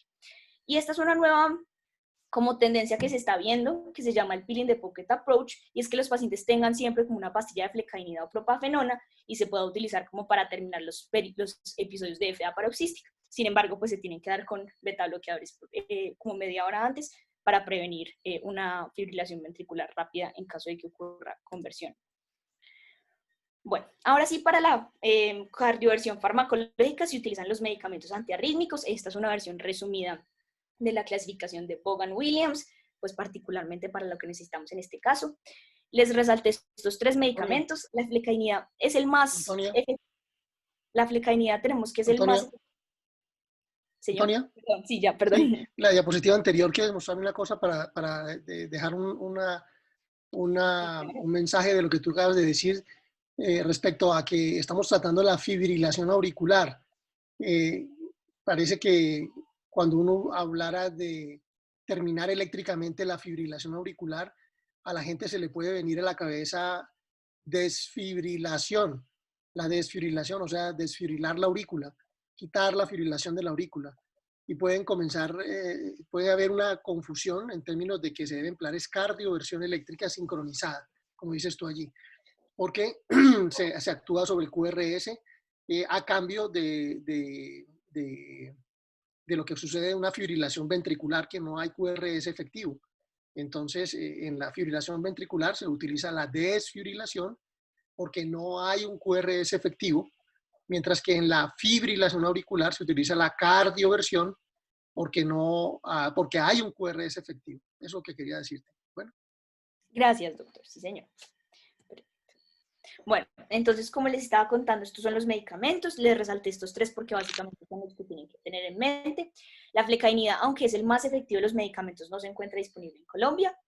Junto con la propafenona, no se deben utilizar en pacientes que tengan enfermedad cardíaca estructural, particularmente disfunción del ventrículo izquierdo y enfermedad coronaria. La amiodarona no es la más efectiva para la cardioversión, requiere más tiempo y es menos efectiva comparada con los otros medicamentos, sin embargo es la que más se utiliza. Y es importante sobre todo porque se usa como impregnación, es decir, como una estrategia combinada previo a la cardioversión eléctrica en pacientes que recibirán este medicamento a largo plazo para aumentar como la probabilidad de éxito. Y finalmente, el mensaje que quería que se llevaran y de lo que vamos a hablar más adelante es que los datos apuntan a que la cardioversión no es superior al control de la frecuencia, ya que si tenemos pues una aurícula dilatada, el paciente con muchos factores de riesgo, eventualmente la cardioversión nunca los va a revertir y el paciente pues va a recurrir y no vamos a eliminar el problema. Por lo tanto, particularmente en pacientes mayores que tengan comorbilidad significativa, pues una estrategia de control de la frecuencia va a ser lo que preferimos porque controla los síntomas. En pacientes más jóvenes, de pronto con FA de novo, como ya les decía, FA de nueva aparición, y en ausencia de factores de riesgo, es posible que podamos incluso lograr suprimir la arritmia. Pero ese era el mensaje que quería que se llevaran. En resumen, este es el algoritmo que hablamos de la cardioversión aguda. Entonces recordemos, si el paciente está inestable, cardioversión eléctrica. Si el paciente no está estable, pues ya podemos entrar varias cosas, y los medicamentos que se utilizan en resumen son amiodarona si el paciente tiene alguna comorbilidad cardiovascular, y propafenona si el paciente no tiene ninguna cardiopatía estructural relevante. Algo importante que quiero que tengan en cuenta y de lo que ya vamos a hablar es que si en algún momento el paciente tiene una frecuencia cardíaca por encima de 110, vamos a considerar que tenemos que controlar el ritmo. Entonces, esto está ligado con eso. ¿Qué pasa si no tenemos una FA de reciente aparición? Entonces, hagamos de cuenta que tenemos otra vez la misma paciente y que tiene una FA de 10 años de evolución y a la paciente le da neumonía. Entonces, entonces, ¿por qué? La descarga adrenérgica que le generó la neumonía, pues va a generar el aumento de la frecuencia cardíaca, y como su ritmo basal el ritmo basal de ella es una FA, pues nos va a generar una respuesta ventricular rápida. Básicamente tenemos que realizar el control agudo es de esto, pues porque como ya vimos, la cardioversión no va a ser muy efectiva, y esto depende de los antecedentes cardiovasculares del paciente. Si tenemos una paciente que tiene signos de insuficiencia cardíaca congestiva o una FEBI menor al 40%, utilizamos beta bloqueadores a dosis más bajas. Si tenemos una FEBI por encima del 40%, podemos utilizar también bloqueadores de canales de calcio y beta bloqueadores en las dosis que se necesiten. Si no se logra controlar la frecuencia, pues agregamos digoxina. Ese es básicamente el algoritmo. Listo. Ahora nos vamos para manejo crónico. Entonces ya tenemos el paciente, ya vemos el paciente que acudió a urgencias, ahora vamos a ver el paciente que tiene un diagnóstico instaurado de FA. Los pilares de este tratamiento van a ser los mismos. Tenemos un manejo pronóstico, mediante el cual prevenimos la aparición de ACV, y un tratamiento puntual de la FA, que no solo es pronóstico, porque pues nos va a prevenir la cardiomiopatía mediada por la taquicardia, sino también es sintomático, mediante el cual podemos realizar control del ritmo, de la frecuencia o de ambos. Y pues aquí quería recordarles que en general en todo este tratamiento es indispensable la participación del paciente, no solo porque en estos pacientes la adherencia es súper importante a los medicamentos, como ya vamos a hablar más adelante, sino también porque la reducción de los factores de riesgo pues genera un cambio importante. Entonces, vamos a comenzar con la prevención primaria de ACV, es decir, la anticoagulación. El tratamiento anticoagulante puede prevenir la mayoría de los ACV isquémicos en los pacientes con FA y prolongarles la vida considerablemente. Entonces, recopilando la clasificación estructural de la que nos hablaba Nicolás, tenemos dos principales indicaciones. La anticoagulación sí o sí va en todo paciente que tenga FA valvular, y en los pacientes que tengan FA no valvular tenemos que realizar el CHA-2-VASc. Bueno, entonces esto es como una recopilación de los factores de riesgo que pueden tener los pacientes para desarrollar una ACV.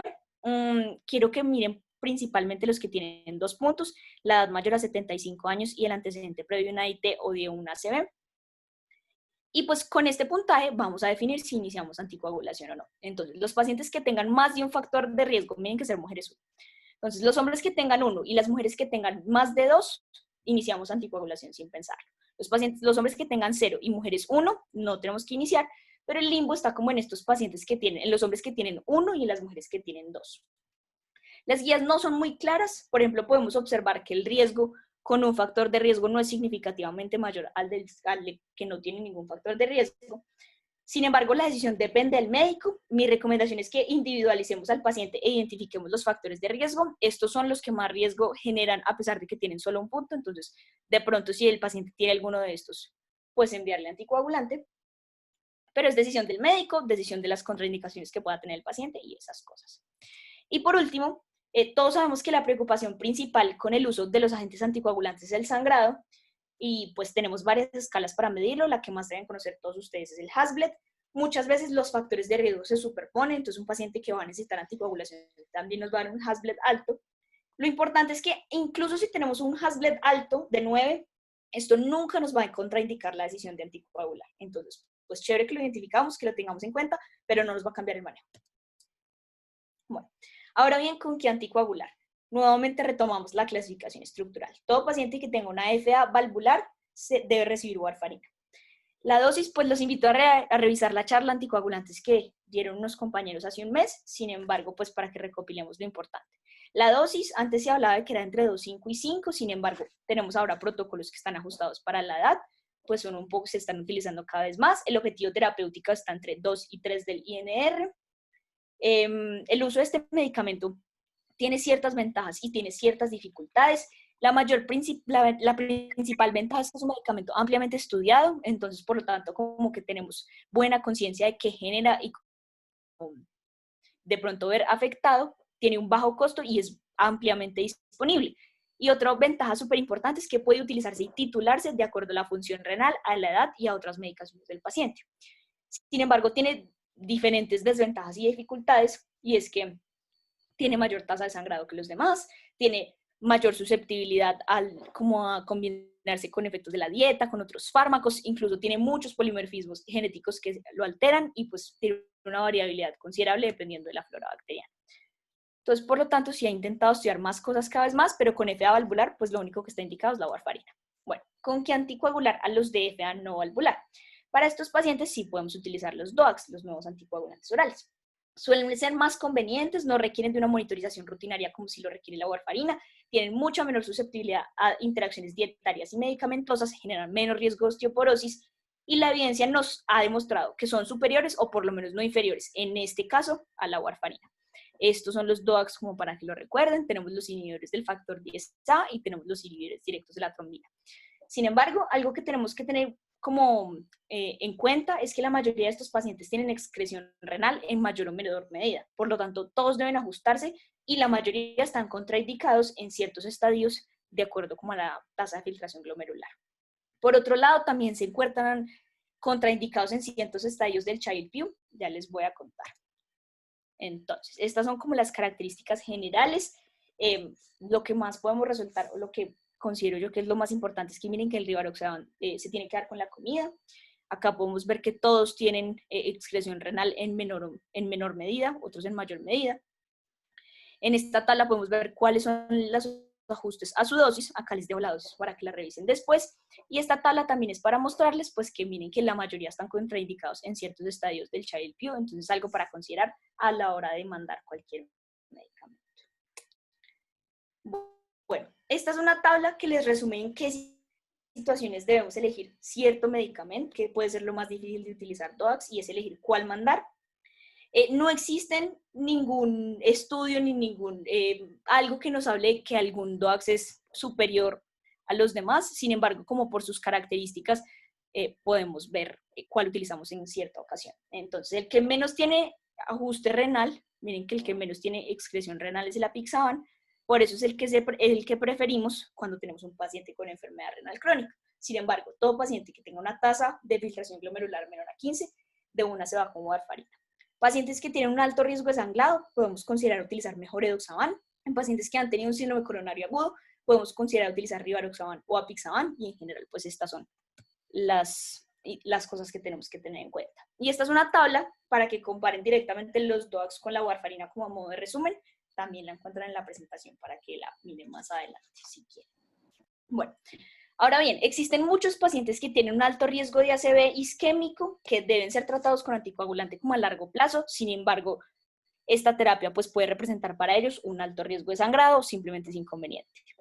Estas son algunas de las posibles contraindicaciones de la anticoagulación: pacientes que tengan una trombocitopenia o un defecto de la coagulación, sangrado recurrente, un sangrado severo previo con una hemorragia intracraneal, un mal cumplimiento o intolerancia a la terapia anticoagulante y un alto riesgo de caídas que pues, puedan resultar en lesiones significativas. Entonces, a pesar de que la estrategia óptima para reducir el riesgo de embolismo no es clara, no se ha demostrado que estas estrategias no farmacológicas sirvan más o sirvan menos. Simplemente son útiles y tenemos estas dos alternativas. Entonces, tenemos la alternativa de utilizar dispositivos percutáneos de oclusión de la auriculilla izquierda. Entonces, del que más se habla es este Watchman, porque es el único que ha sido estudiado como en ensayos controlados aleatorizados grandes. Como ya hemos visto, pues la auriculilla es el sitio donde más se acumulan los trombos. Lo que hacen es entrar por la vena femoral, traspasan el septo y generan como este tapón acá. Y esto queda anclado ahí. También tenemos la cirugía, bueno, este es el mismo Watchman, para que miren cómo queda ahí en la auriculilla izquierda. Tenemos también el procedimiento, se puede hacer como la oclusión quirúrgica de la auriculilla izquierda. Lo que hacen es que en medio de una cirugía cardíaca como a corazón abierto por otras indicaciones, la mayoría cirugía válvula mitral o cirugía MACE, que ya les voy a hablar más adelante, pues lo que hacen es entrar y cortar esta área. Bueno, ahora pasamos al segundo pilar, que es el manejo de la frecuencia, exacto. Tenemos primero esta diapositiva. Listo. Entonces, vamos a primero hablar del manejo de la FA. Entonces, tenemos otro dilema importante, que es si realizo control del ritmo, control de la frecuencia o de ambos. Múltiples estudios, como ya les había mencionado, han concluido que el ritmo y la frecuencia y su control no tienen como ninguna diferencia en cuanto a la mortalidad. Por lo tanto, es importante tener en cuenta que ambas estrategias pueden fallar y en caso de que falle, pues se utiliza la otra. Este es el estudio posiblemente más grande que ha hablado sobre este tema, en si mejor controlar el ritmo, mejor controlar la frecuencia. En este gráfico de mortalidad por todas las causas, con un control de la frecuencia, sin embargo, pues no hay una diferencia en la incidencia de muerte súbita o muerte por ACV. Un informe posterior proporcionó que esta mayor cantidad de pacientes que se mueren se ve principalmente como efectos secundarios de los fármacos antiarrítmicos. Entonces, pues la conclusión es que el manejo es casi igual. O sea, no importa si decidimos manejar el ritmo o la frecuencia, tiene como los mismos desenlaces. Sin embargo, pues existen como que nos orientan a pensar mejor en un control de la frecuencia o en un control del ritmo. Control de la frecuencia generalmente se sugiere en pacientes que son relativamente asintomáticos, mayores de 80 años o con una FA de larga evolución, y el control del ritmo se prefiere en pacientes sintomáticos, especialmente aquellos que tienen insuficiencia cardíaca congestiva, menores de 65 años, que tienen asociado un síndrome de preexcitación como Wolff-Parkinson-White, o que tienen una FA de nueva aparición o con bajo riesgo de recurrencia, como una FA secundaria. Bueno, entonces primero vamos a hablar del ritmo. Se utilizan pues medicamentos que lo que van a hacer es identificar la conducción a través del nodo AB, como los betabloqueadores, los bloqueadores de canales de calcio o la digoxina. Una cosa importante que tener en cuenta es que antes hablábamos de que teníamos que llevar a los pacientes a menos de 80 latidos por minuto, ese era como nuestro objetivo. Sin embargo, a partir de este estudio, se concluyó que los pacientes perfectamente pueden ser manejados con una estrategia un poco más laxa, por debajo de 110 latidos por minuto, y les va exactamente igual. Entonces, como siempre, tenemos que considerar si el paciente tiene alguna como comorbilidad cardiovascular. Pacientes que tienen FEBI menor al 40%, se prefiere beta-bloqueadores o digoxina. Mayor del 40%, podemos considerar utilizar bloqueadores de los canales de calcio, pero por lo general se utiliza más beta-bloqueadores porque tienen una eficacia similar y pues es el perfil relativamente más seguro. También se puede realizar otro procedimiento que es la ablación del nodo AB para controlar la respuesta ventricular. Esto se hace principalmente cuando la terapia farmacológica no es efectiva y cuando los pacientes no son candidatos a una estrategia de control del ritmo, porque acuérdense que siempre tenemos que considerar lo otro si uno falla. Básicamente lo que hacen es pues, realizar ablación del nodo y pues, poner un marcapasos. Bueno, y por último vamos a hablar del control del ritmo. Puede hacerse mediante terapia farmacológica o por ablación de focos arritmogénicos. Así como vimos en el manejo agudo, el uso de los medicamentos nuevamente va a depender de si tenemos alguna comorbilidad cardiovascular. Si tengo alguna comorbilidad, ya sea signos de cardiopatía estructural, enfermedad arterial coronaria, valvulopatía significativa, vamos a tener que utilizar amiodarona acá, y si no tenemos ningún signo de cardiopatía estructural, preferimos la propafenol. Bueno, los otros procedimientos que tenemos es la ablación del catéter por radiofrecuencia. Es un procedimiento que se hace bastante y es importante tener en cuenta que este no quita la fibrilación auricular. Sin embargo, entre el 70 y el 75% de los pacientes en un año se van a ver casi libres de síntomas. Está indicada principalmente cuando los medicamentos no pueden controlar adecuadamente los síntomas o pues no son tolerados por los pacientes.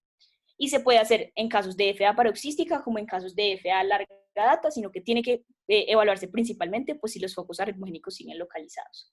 Entonces, básicamente lo que hacen es quemar los focos de despolarización anormal. Usualmente se encuentran pues, cerca a las venas pulmonares y de esta manera, cuando se genera una despolarización anormal, pues el tejido como fibroso no va a dejar que este se propague.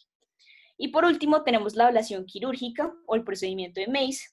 Se busca crear como un laberinto de miocardio funcional que permita la propagación solamente de los picos de despolarización correcta, pero reduzca los anormales. Entonces, lo que hacen es básicamente generar como una estructura como de bloques de fibrosos que no permitan la despolarización como por todos los lados del corazón, sino simplemente en los lados en que debería irse. Y ya para terminar, el enfermo de FA casi nunca tiene solo FA, entonces vamos a hablar de la consideración más importante, que es el síndrome coronario agudo, pues porque es la que cambia el manejo.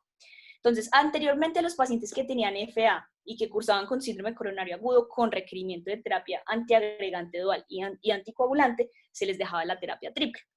La duración de esta dependía de factores que no estaban muy bien establecidos. Tras el estudio Augustus, se concluyó que la terapia dual con un inhibidor de P2Y12, que es el placebo en este caso, clopidogrel o ticagrelor en conjunto con el anticoagulante, que puede ser o warfarina o un DOAX, es no inferior al uso de terapia triple y disminuye considerablemente el sangrado. Entonces podemos ver que estos dos pacientes pues tienen menor incidencia de sangrado. Entonces lo que quiero que se queden es pacientes con fibrilación auricular que tuvieron síndrome coronario agudo, terapia doble funciona. Esta es la bibliografía que nosotros consideramos más importante por si alguno quiere profundizar. Y ya, eso es todo. Muchas gracias por asistir. No sé si tienen alguna pregunta, si el doctor quiera decir algo. No, estoy pendiente que Ana María nos diga si podemos proceder a las preguntas o cuál sería el esquema a seguir. Listo, bueno, muchísimas gracias a Nicolás y Antonio y al doctor por acompañarnos. Entonces, pues hemos recibido varias preguntas, la mayoría nos las mandaron como por interno, entonces procederé pues a hacer la presentación de ellas, ¿listo? Entonces, la primera de ellas dice, ¿hay alguna forma de prevenir la fibrilación auricular posoperatoria? Entonces, si quieres la contesto yo, ¿te parece? Sí, Sí, doctor. doctor, por favor. Listo, perfecto. Bueno, esa pregunta es muy importante porque la fibrilación auricular en el posoperatorio, especialmente en pacientes que son llevados a cirugía cardiovascular, es frecuente. Existe mi impresión de que realmente la pregunta es muy pertinente porque cuando se presenta la FA en el posoperatorio realmente causa mucha alarma, especialmente cuando la respuesta ventricular es alta y el paciente está en el posoperatorio inmediato, que puede estar agitado, que puede estar con variables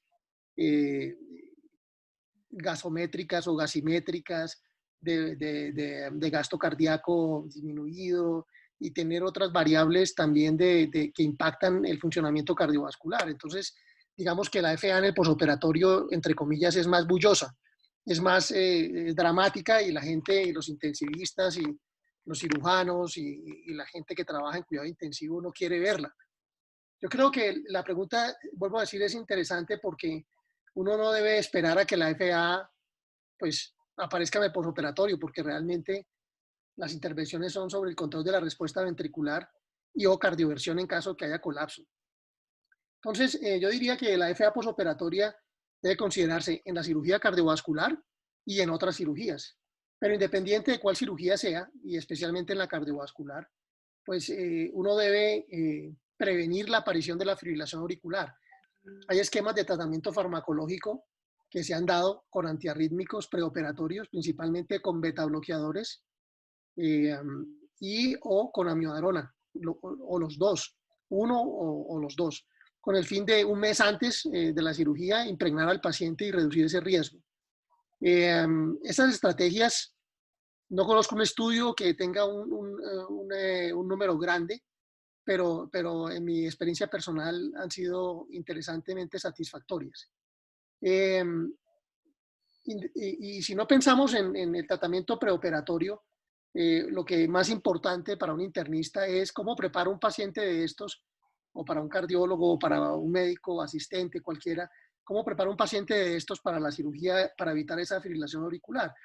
Y es muy importante conocer los antecedentes previos, si ha tenido o no ha tenido fibrilación auricular, si el paciente está correctamente medicado y si se ha cuantificado la carga de la arritmia con suficiente antelación a la cirugía. Esto es, si se ha documentado mediante algún examen que el paciente en 24 horas tenga FA por varias horas, o si se ha hecho algo para hacer una monitoría de mediano aliento para mirar esa carga. Entonces, primero es identificar la carga de la enfermedad, si es posible, a través de un método que no sea solamente el Holter, sino un método de más largo aliento. Ojalá fueran monitorías, pues en este caso serían de 8 días, 15 días. Si se puede y se tiene la disponibilidad, sería útil para mirar si hay una carga importante. Después de determinar si tiene o no tiene una carga, pues determinar cuál es la enfermedad cardiovascular que tiene el paciente, si tiene una falla cardíaca, si tiene una fracción de eyección del ventrículo izquierdo disminuida, cómo está el tamaño de las aurículas, y muy importante, que es a veces tonto, la verificación de el TSH y el T4 libre, así como los electrolitos o las enfermedades renales subyacentes o las enfermedades que puedan producir alteración de los electrolitos, porque Hemos tenido casos que hemos sido llamados al postoperatorio inmediato de una cirugía de MACE que se hace para abolir la fibrilación auricular. 1 o 2 días después sigue todavía en FA y cuando vamos a revisar nos damos cuenta que tiene un hipertiroidismo severo que no fue diagnosticado en el preoperatorio. O sea que también no pasar por alto la valoración de los laboratorios. En cuanto a la posibilidad de que algunos pacientes que tienen FA paroxística recurrente y refractaria a fármacos sean llevados a cirugía, entonces estos pacientes pues sabemos que tienen FA paroxística y muy probablemente la van a tener el posoperatorio. Entonces hay que tomar la determinación de si se puede hacer una ablación preoperatoria como aislamiento de venas pulmonares o hablar con el cirujano para complementar la cirugía cualquiera que él vaya a hacer, como lo mencionó Antonia, con una cirugía de MACE, que básicamente consiste en, digamos, aislar las venas pulmonares eléctricamente a través de la utilización de criobisturí o herramientas que producen radiofrecuencia alrededor de las venas pulmonares por vía epicárdica o endocárdica. Entonces, esa estrategia para evitar la presencia de FA se ha tenido mucha recurrencia preoperatoria. Sería o bien invasiva percutánea, que es menos probable porque muchas veces no hay tiempo, o bien la cirugía complementaria del MACE en el transoperatorio. O sea, acompañando la cirugía cardiovascular, si es posible, y el cirujano tiene entrenamiento, porque no todos los cirujanos cardiovasculares tienen entrenamiento para hacer la cirugía de MACE, o no todos son exitosos, o a no todos les gusta, porque pues, es una cirugía más larga. Si van a hacer un bypass coronario, si van a hacer una cirugía mitral, hay que agregar ese tiempo quirúrgico. Por otra parte, otros factores que pueden influir sobre la FA postoperatoria es el tiempo de bomba, o sea, el tiempo que el paciente está en paro cardíaco inducido con circulación extracorpórea. Mientras más largo, más posibilidades de hacer fibrilación auricular. Y también la experiencia del grupo quirúrgico, las habilidades del cirujano y el tipo de cirugía. Yo diría que eso para responder esa pregunta. No sé si el que la hizo la tiene satisfecha. Listo, doctor, muchas gracias. Pero le solicitamos a la persona que la hizo que si quiere alguna aclaración, pues nos las deje saber acá por el chat y con gusto pues la retransmitiremos. ¿Listo? Bueno, Nico, pues me pidieron que les recuerde pues lo del, o Antonia, el mecanismo de acción de la propafenona. Sí, la propafenona básicamente el mecanismo de acción es inhibiendo esos canales de sodio que habíamos visto en la gráfica que les puse. No sé si, pues hacía grandes rasgos, no sé si quieran. No, era eso, lo de la inhibición de los canales de sodio. Entonces, a continuación, les van a enviar por acá, por el link del chat, el link de asistencia para los miembros del IMIC. ¿Listo? Y vamos a continuar con las preguntas. La siguiente, doctor, es ¿qué método tiene mejores resultados? ¿La ablación mediante radiofrecuencia o por crioablación? Por radiofrecuencia. Vuelve a repetir la pregunta, perdón. ¿Qué métodos tiene mejores resultados? ¿La ablación mediante radiofrecuencia o por crioablación? Sí. Nosotros publicamos un artículo que le recomiendo a la persona que hizo esa pregunta. Está publicado en la revista de la Sociedad Colombiana de Cardiología y se llama Nuevas tecnologías en el tratamiento ablativo de la fibrilación auricular o de ablación o tratamiento invasivo. Los resultados son, digamos que al principio, cuando se comienza a hacer crioablación, que es un balón que se introduce a la aurícula izquierda desinflado y que se infla con un gas especial que lo enfría muchos grados centígrados bajo la temperatura cero. Y cuando se aplica en la boca de las venas pulmonares causa una quemadura o una lesión alrededor de la unión entre el atrio y la vena pulmonar. Entonces, al principio, cuando se va adquiriendo maestría, la posibilidad de tener un buen éxito es casi equivalente a la de la radiofrecuencia punto a punto. En la radiofrecuencia punto a punto, por el contrario, no se introduce un balón, sino un catéter. Se emplea un mapeo especial para identificar la boca de las venas pulmonares que desembocan en la aurícula izquierda y un poco hacia el lado auricular se comienzan a hacer aplicaciones de radiofrecuencia con unas temperaturas de aproximadamente 42 grados, con un poder de 30 vatios, y se van colocando puntos uno a uno seguidos alrededor de la boca de la vena pulmonar hacia el lado del atrio. Esta también tiene lo mismo, tiene una curva de aprendizaje, pero en el mediano plazo, cuando uno ha ya tenido la curva en ambas estrategias, inicialmente la respuesta o la terapia exitosa es similar. Pero lo que se ha visto es que a mediano plazo, la recurrencia con el balón, con la crioablación, es mayor y hay una serie de lesiones que pueden ocurrir más frecuentemente, especialmente la lesión del nervio frénico, que está usualmente cerca al origen, a la desembocadura de las venas pulmonares derechas. Entonces, una lesión del nervio frénico es más frecuente con el criobalón y hay una tasa de recurrencia mayor con un éxito menor a mediano plazo. De todas maneras, ninguna de las dos estrategias es 100% exitosa.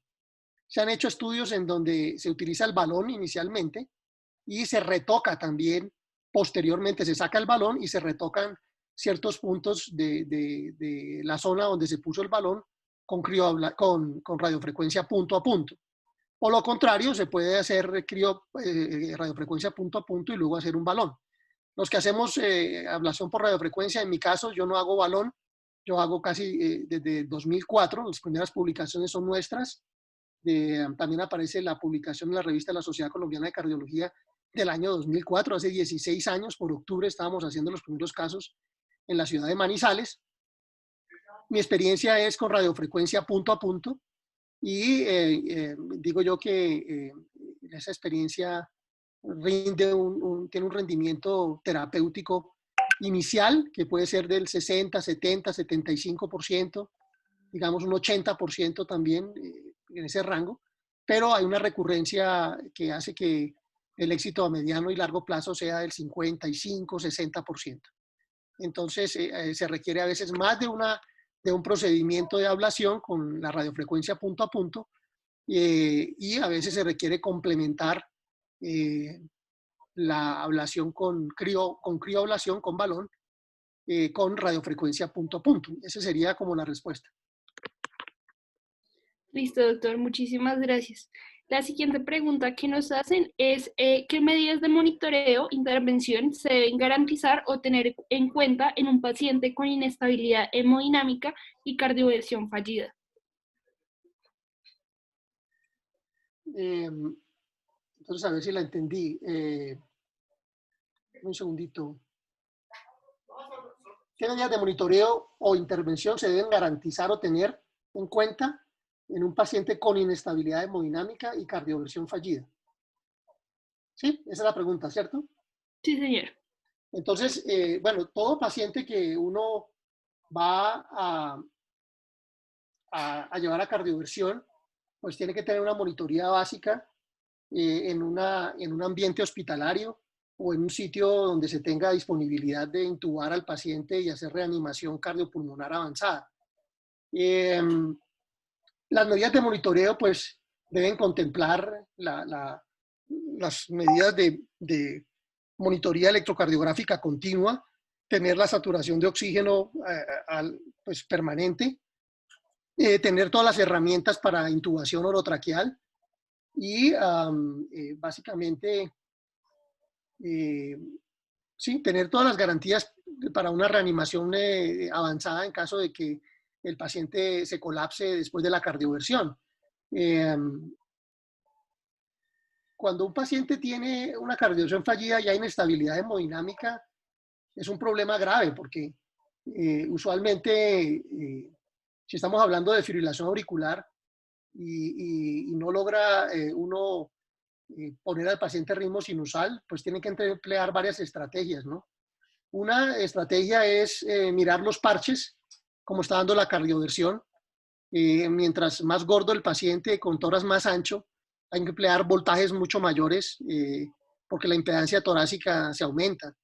Entonces, una una situación es verificar correctamente la colocación de los parches, preferiblemente que sean antero-posterior, y si no se puede antero-posterior porque no se hizo desde el principio o se está en una situación crítica, aumentar el voltaje de salida o el choque de los joules, aumentar la energía de salida, perdón, a su máxima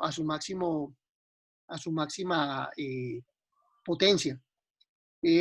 Otros factores pueden ser relacionados con el uso o con las alteraciones hidroelectrolíticas persistentes.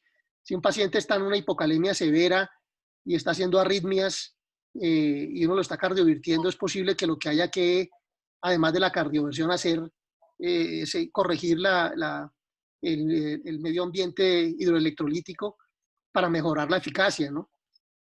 Otras veces se puede uno apoyar con antiarrítmicos intravenosos y tener mucha paciencia, porque si el paciente está colapsado, pues hay que mantener el ABC de la resucitación cardiopulmonar en este caso, porque pues a pesar de que tiene ritmo, el ritmo es inestable y está causando colapso hemodinámico. O sea, mantener la vía aérea permeable, tratar de mantener la mejor oxigenación posible.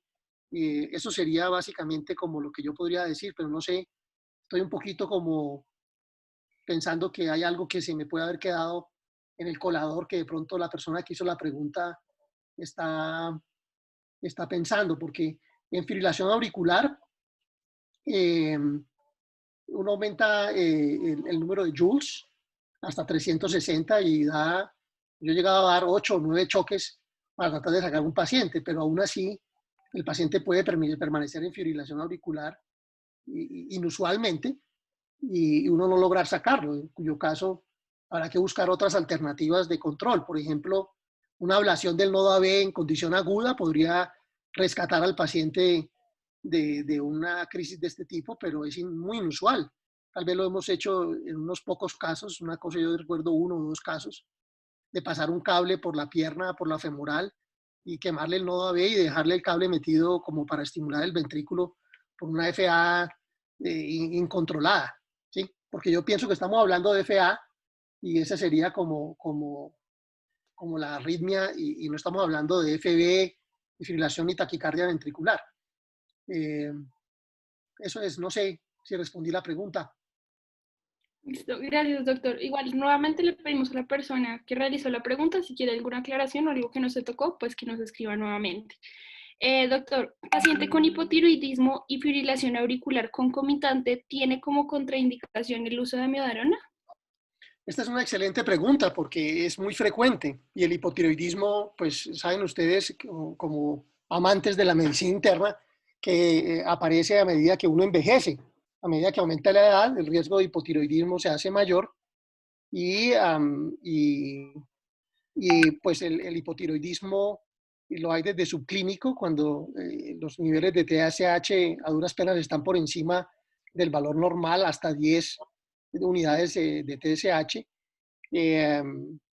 o es verdaderamente clínico con manifestaciones importantes, con TSH muy elevados y cuadros clínicos pues muy extremos, como edema facial, hiporreflexia, estreñimiento, alteración de la temperatura o fragilidad de la temperatura, alteraciones emocionales, etc. Entonces, en principio uno no debe usar la amiodarona porque la amiodarona pues agrava el hipotiroidismo. Pero sin embargo, también tenemos que tener en cuenta que el hipotiroidismo se puede corregir con suplencia hormonal. Entonces, tenemos muy frecuentemente la combinación de pacientes que han estado recibiendo amiodarona y que el hipotiroidismo ha sido corregido con los niveles con la suplencia hormonal pues oral, con el Troxin o Eutirox o cualquiera de las presentaciones de la tiroxina. Entonces, no es inusual que uno encuentre pacientes que están con amiodarona y están siendo tratados al mismo tiempo con el Troxin, bien sea porque tenían el hipotiroidismo previo al hecho de que alguien le hubiera dado la amiodarona, o bien sea porque la amiodarona indujo hipotiroidismo y el médico decidió seguir tratando el hipotiroidismo con la suplencia hormonal y dejarle la amiodarona. Suena iatrogénico, pero es la realidad de nuestro medio en términos de que la amiodarona primero es una droga muy efectiva, es una droga que a mediano plazo en un grupo importante de pacientes tiene un buen control del ritmo y pues el paciente puede mantenerse mejor en ritmo sinusal. Y no hay muchas drogas en el armamentarium terapéutico que uno pueda dar una dosis al día y no más. Porque la propafenona, por ejemplo, hay que dar 3 tabletas diarias y a veces hasta 4 tabletas diarias. Y los otros antiarrítmicos no se consiguen. Entonces, ¿cuáles son los otros? Flecainida no se consigue fácilmente. Sotalol tampoco se consigue, que es del grupo de la amiodarona y que produce menos toxicidad. Entonces, las selecciones farmacológicas están restringidas. Entonces, la respuesta es idealmente no darlo, pero si el paciente no tiene alternativas por sus medios, por su acceso restringido a sistemas de salud eficientes, pues a veces tenemos que contemporizar con eso y administrarlo o seguir al paciente mirando la TSH periódicamente y viendo si no se sube más o no se baja más. Sí, porque un paciente con hipotiroidismo al cual se le da amiodarona puede hacer hipertiroidismo y un paciente con amiodarona que haga hipertiroidismo también puede hacer hipotiroidismo. O sea, esas dos cosas suceden. Para cortar ese círculo vicioso se inventó el aislamiento de las venas pulmonares, o sea, la radiofrecuencia, que es el tratamiento que intenta reducir el sustrato arrítmico de la fibrilación auricular. No curarla, pero sí reducirla al máximo, ¿sí? Y en algunos casos hemos visto pues, que no aparece después de años de habérselo aplicado y uno cree que el paciente sí verdaderamente está curado. De manera que lo ideal sería en esos pacientes mirar si se puede hacer un tratamiento para evitar el uso de fármacos.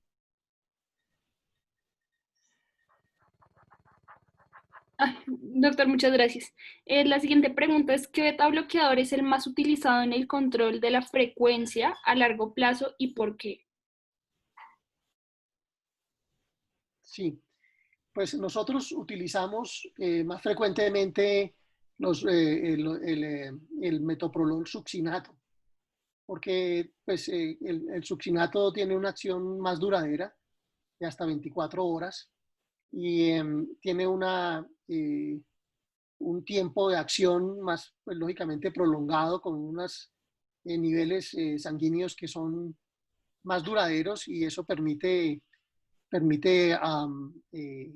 cubrir las 24 horas con una dosis diaria. Esa es la experiencia nuestra, pero también se pueden usar otros como bisoprolol y se puede usar el mismo metoprolol tartrato, se puede usar pues también estaba el pindolol, pero eso yo no tengo experiencia con el pindolol. Y el propanolol, pero el propanolol se utiliza más en niños y nosotros en adultos no lo utilizamos hace muchos años. O sea, mi sugerencia es usar succinato, por lo que acabo de decir, succinato, metoprolol, succinato. Hay metoprolol tartrato, pero el succinato tiene esas características. También se puede aumentar una dosis diaria alta, ¿no? También se puede usar una dosis diaria alta sin tener que fraccionar el beta bloqueo. Ok, doctor. Doctor, la siguiente pregunta es, en la fibrilación atrial, en el tratamiento farmacológico se tiene como opciones beta bloqueadores de canales de potasio y beta bloqueadores. ¿Estos medicamentos no estarían también suministrando una vía lenta para el desarrollo de la reentrada?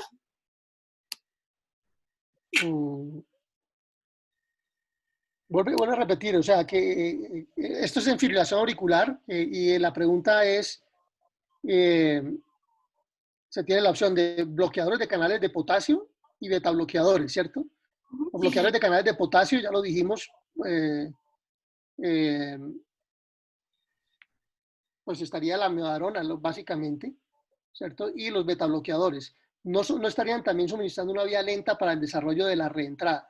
Listo. Sí, la reentrada, como lo explicó Nicolás,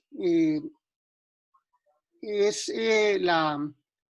la circunstancia, digamos, de las propiedades electrofisiológicas del músculo cardíaco, bien sea en la aurícula o en el ventrículo, en las cuales hay unas características diferenciales entre la conducción longitudinal y la conducción transversal. O sea, hay fibras que tienen solamente una proyección longitudinal y conducen muy rápidamente, pero fácilmente cualquier vehículo, en este caso un impulso eléctrico, por la velocidad puede también volcarse y crear un trancón, digámoslo allí, que sería como la mnemotecnia para entender que estas vías son rápidas, pero son vulnerables porque tienen periodos refractarios que fácilmente hacen que se tranque la vía.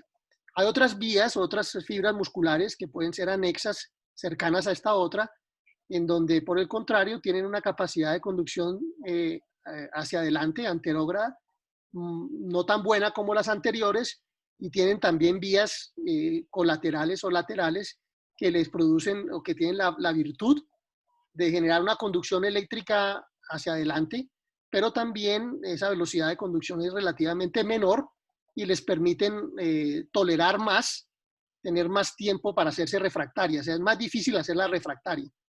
Entonces, en ese conjunto de ideas, habrán fibras que son más rápidas y otras fibras que son más lentas. Pero cuando uno da antiarrítmicos, cualquiera que sea, en este caso, pues los antiarrítmicos como la miodarona, ella tiene una característica y es que produce una homogenización de la refractariedad. En otras palabras, las fibras rápidas musculares que tienen una refractariedad muy fácilmente adquirible, bajo la miodarona van a tener una refractariedad nueva, que digamos es X. Para las vías lentas o las vías que conducen más rápidamente o la masa muscular que conduce más rápidamente, menos rápidamente, más lenta, la miodarona va a ejercer también un efecto sobre el periodo refractario y va prácticamente a hacerlos uniforme. O sea que los periodos refractarios de la más rápida se vuelven casi uniformes con respecto a los de la más lenta. Por eso no va a haber mucha diferencia. Entonces eso va a mitigar la reentrada, pero va a hacer que todo el corazón, toda la fibra cardíaca sea más lenta y tenga una refractariedad más alta. De tal manera que cualquier extraestímulo que que el paciente tenga, cualquier ectopia, le va a costar más trabajo de que genere una reentrada. No sé si me expliqué. Sí, doctor, pues no sé si la persona que hizo la pregunta quiere alguna aclaración, le invitamos a hacerla.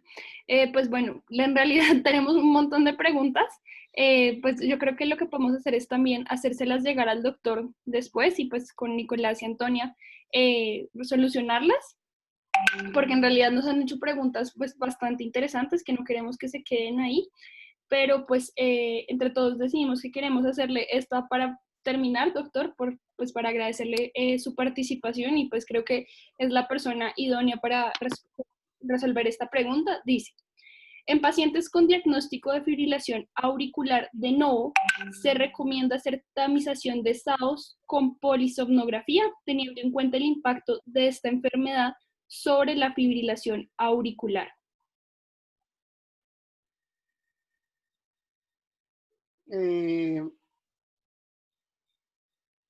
Sí, es de novo. Entonces, en pacientes con diagnóstico de FA de novo, se recomienda hacer tamización de SAOS con polisomnografía.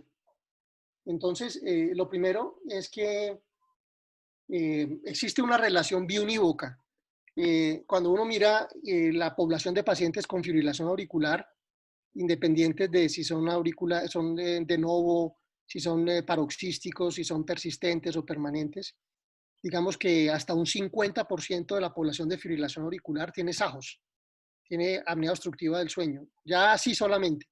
Ahora lo contrario, de toda la población de SAOS, hay un porcentaje muy alto, también equivalente al 50%, 60% que pueden tener fibrilación auricular de cualquier tipo. O sea, desde el punto de vista poblacional y epidemiológico, ya es una realidad que la una está relacionada con la otra. Pero lo más interesante es que la fibrilación auricular es un factor de riesgo independiente para la presencia de SAJOS. Porque un paciente podría tener FA, hipertensión, diabetes, obesidad, entonces decir todo el mundo, bueno, es que tiene una cantidad de factores, por eso tiene SAJOS. Pero actualmente se sabe que FA es un factor de riesgo independiente para SAJOS. Entonces, si un paciente tiene una FA de novo, la primera pregunta que uno tiene que hacer es, pues además, si uno quiere mirar, enfocar hacia el SAJOS, es hacer un interrogatorio sobre el riesgo de que ese paciente tenga SAJOS.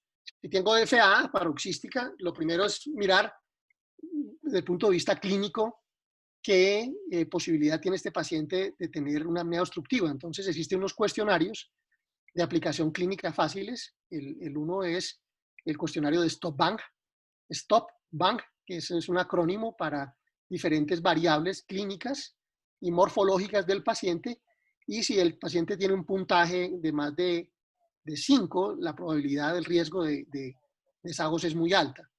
El otro cuestionario es explorar si el individuo tiene somnolencia diurna o tiene un impacto sobre la calidad de vida diurna, y hay un cuestionario que se llama el Epworth. En el Epworth uno puede mirar si el paciente tiene una somnolencia diurna de más de 12 puntos, y en cuyo caso es posible que haya fatiga relacionada con esa somnolencia debido al mal sueño, y el individuo pues también tiene un puntaje adicional para eso.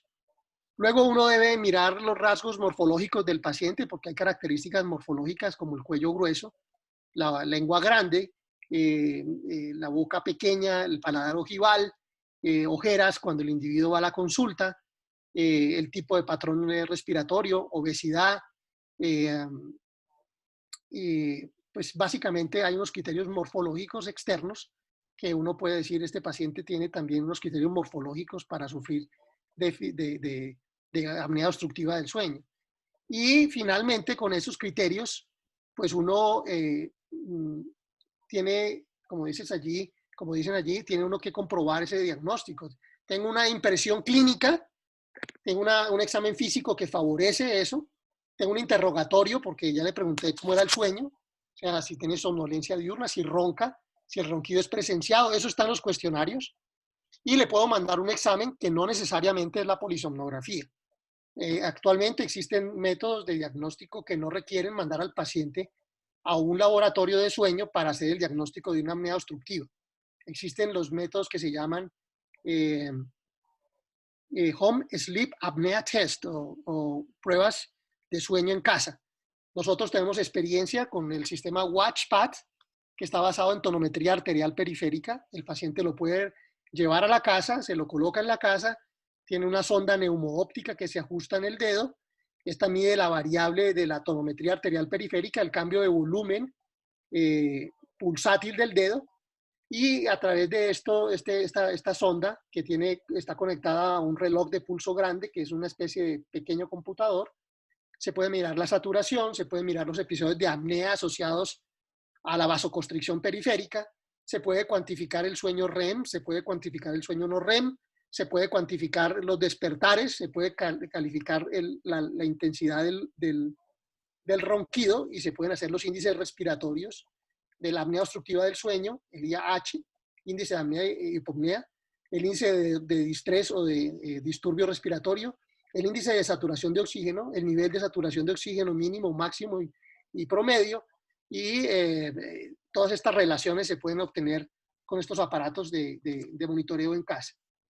La respuesta es sí, sí, siempre y cuando lógicamente hayan factores clínicos, y es una excelente oportunidad para que el paciente, si tiene una FA paroxística y tiene una apnea obstructiva del sueño severo, no se trate, ni siquiera farmacológicamente, y peor todavía, haciéndole ablación por radiofrecuencia, si se ha demostrado que los pacientes que reciben tratamiento para estas apneas, reduciendo el peso, corrigiendo los factores de riesgo, bajando, haciendo ejercicio, mejorando el patrón de sueño, utilizando CPAP, puedan reducir los episodios de fibrilación auricular y de pronto estar relacionados íntimamente con ellos. De todas maneras, después de que se hace el tratamiento, uno tiene que seguir monitoreando al paciente, siempre buscando la carga rítmica.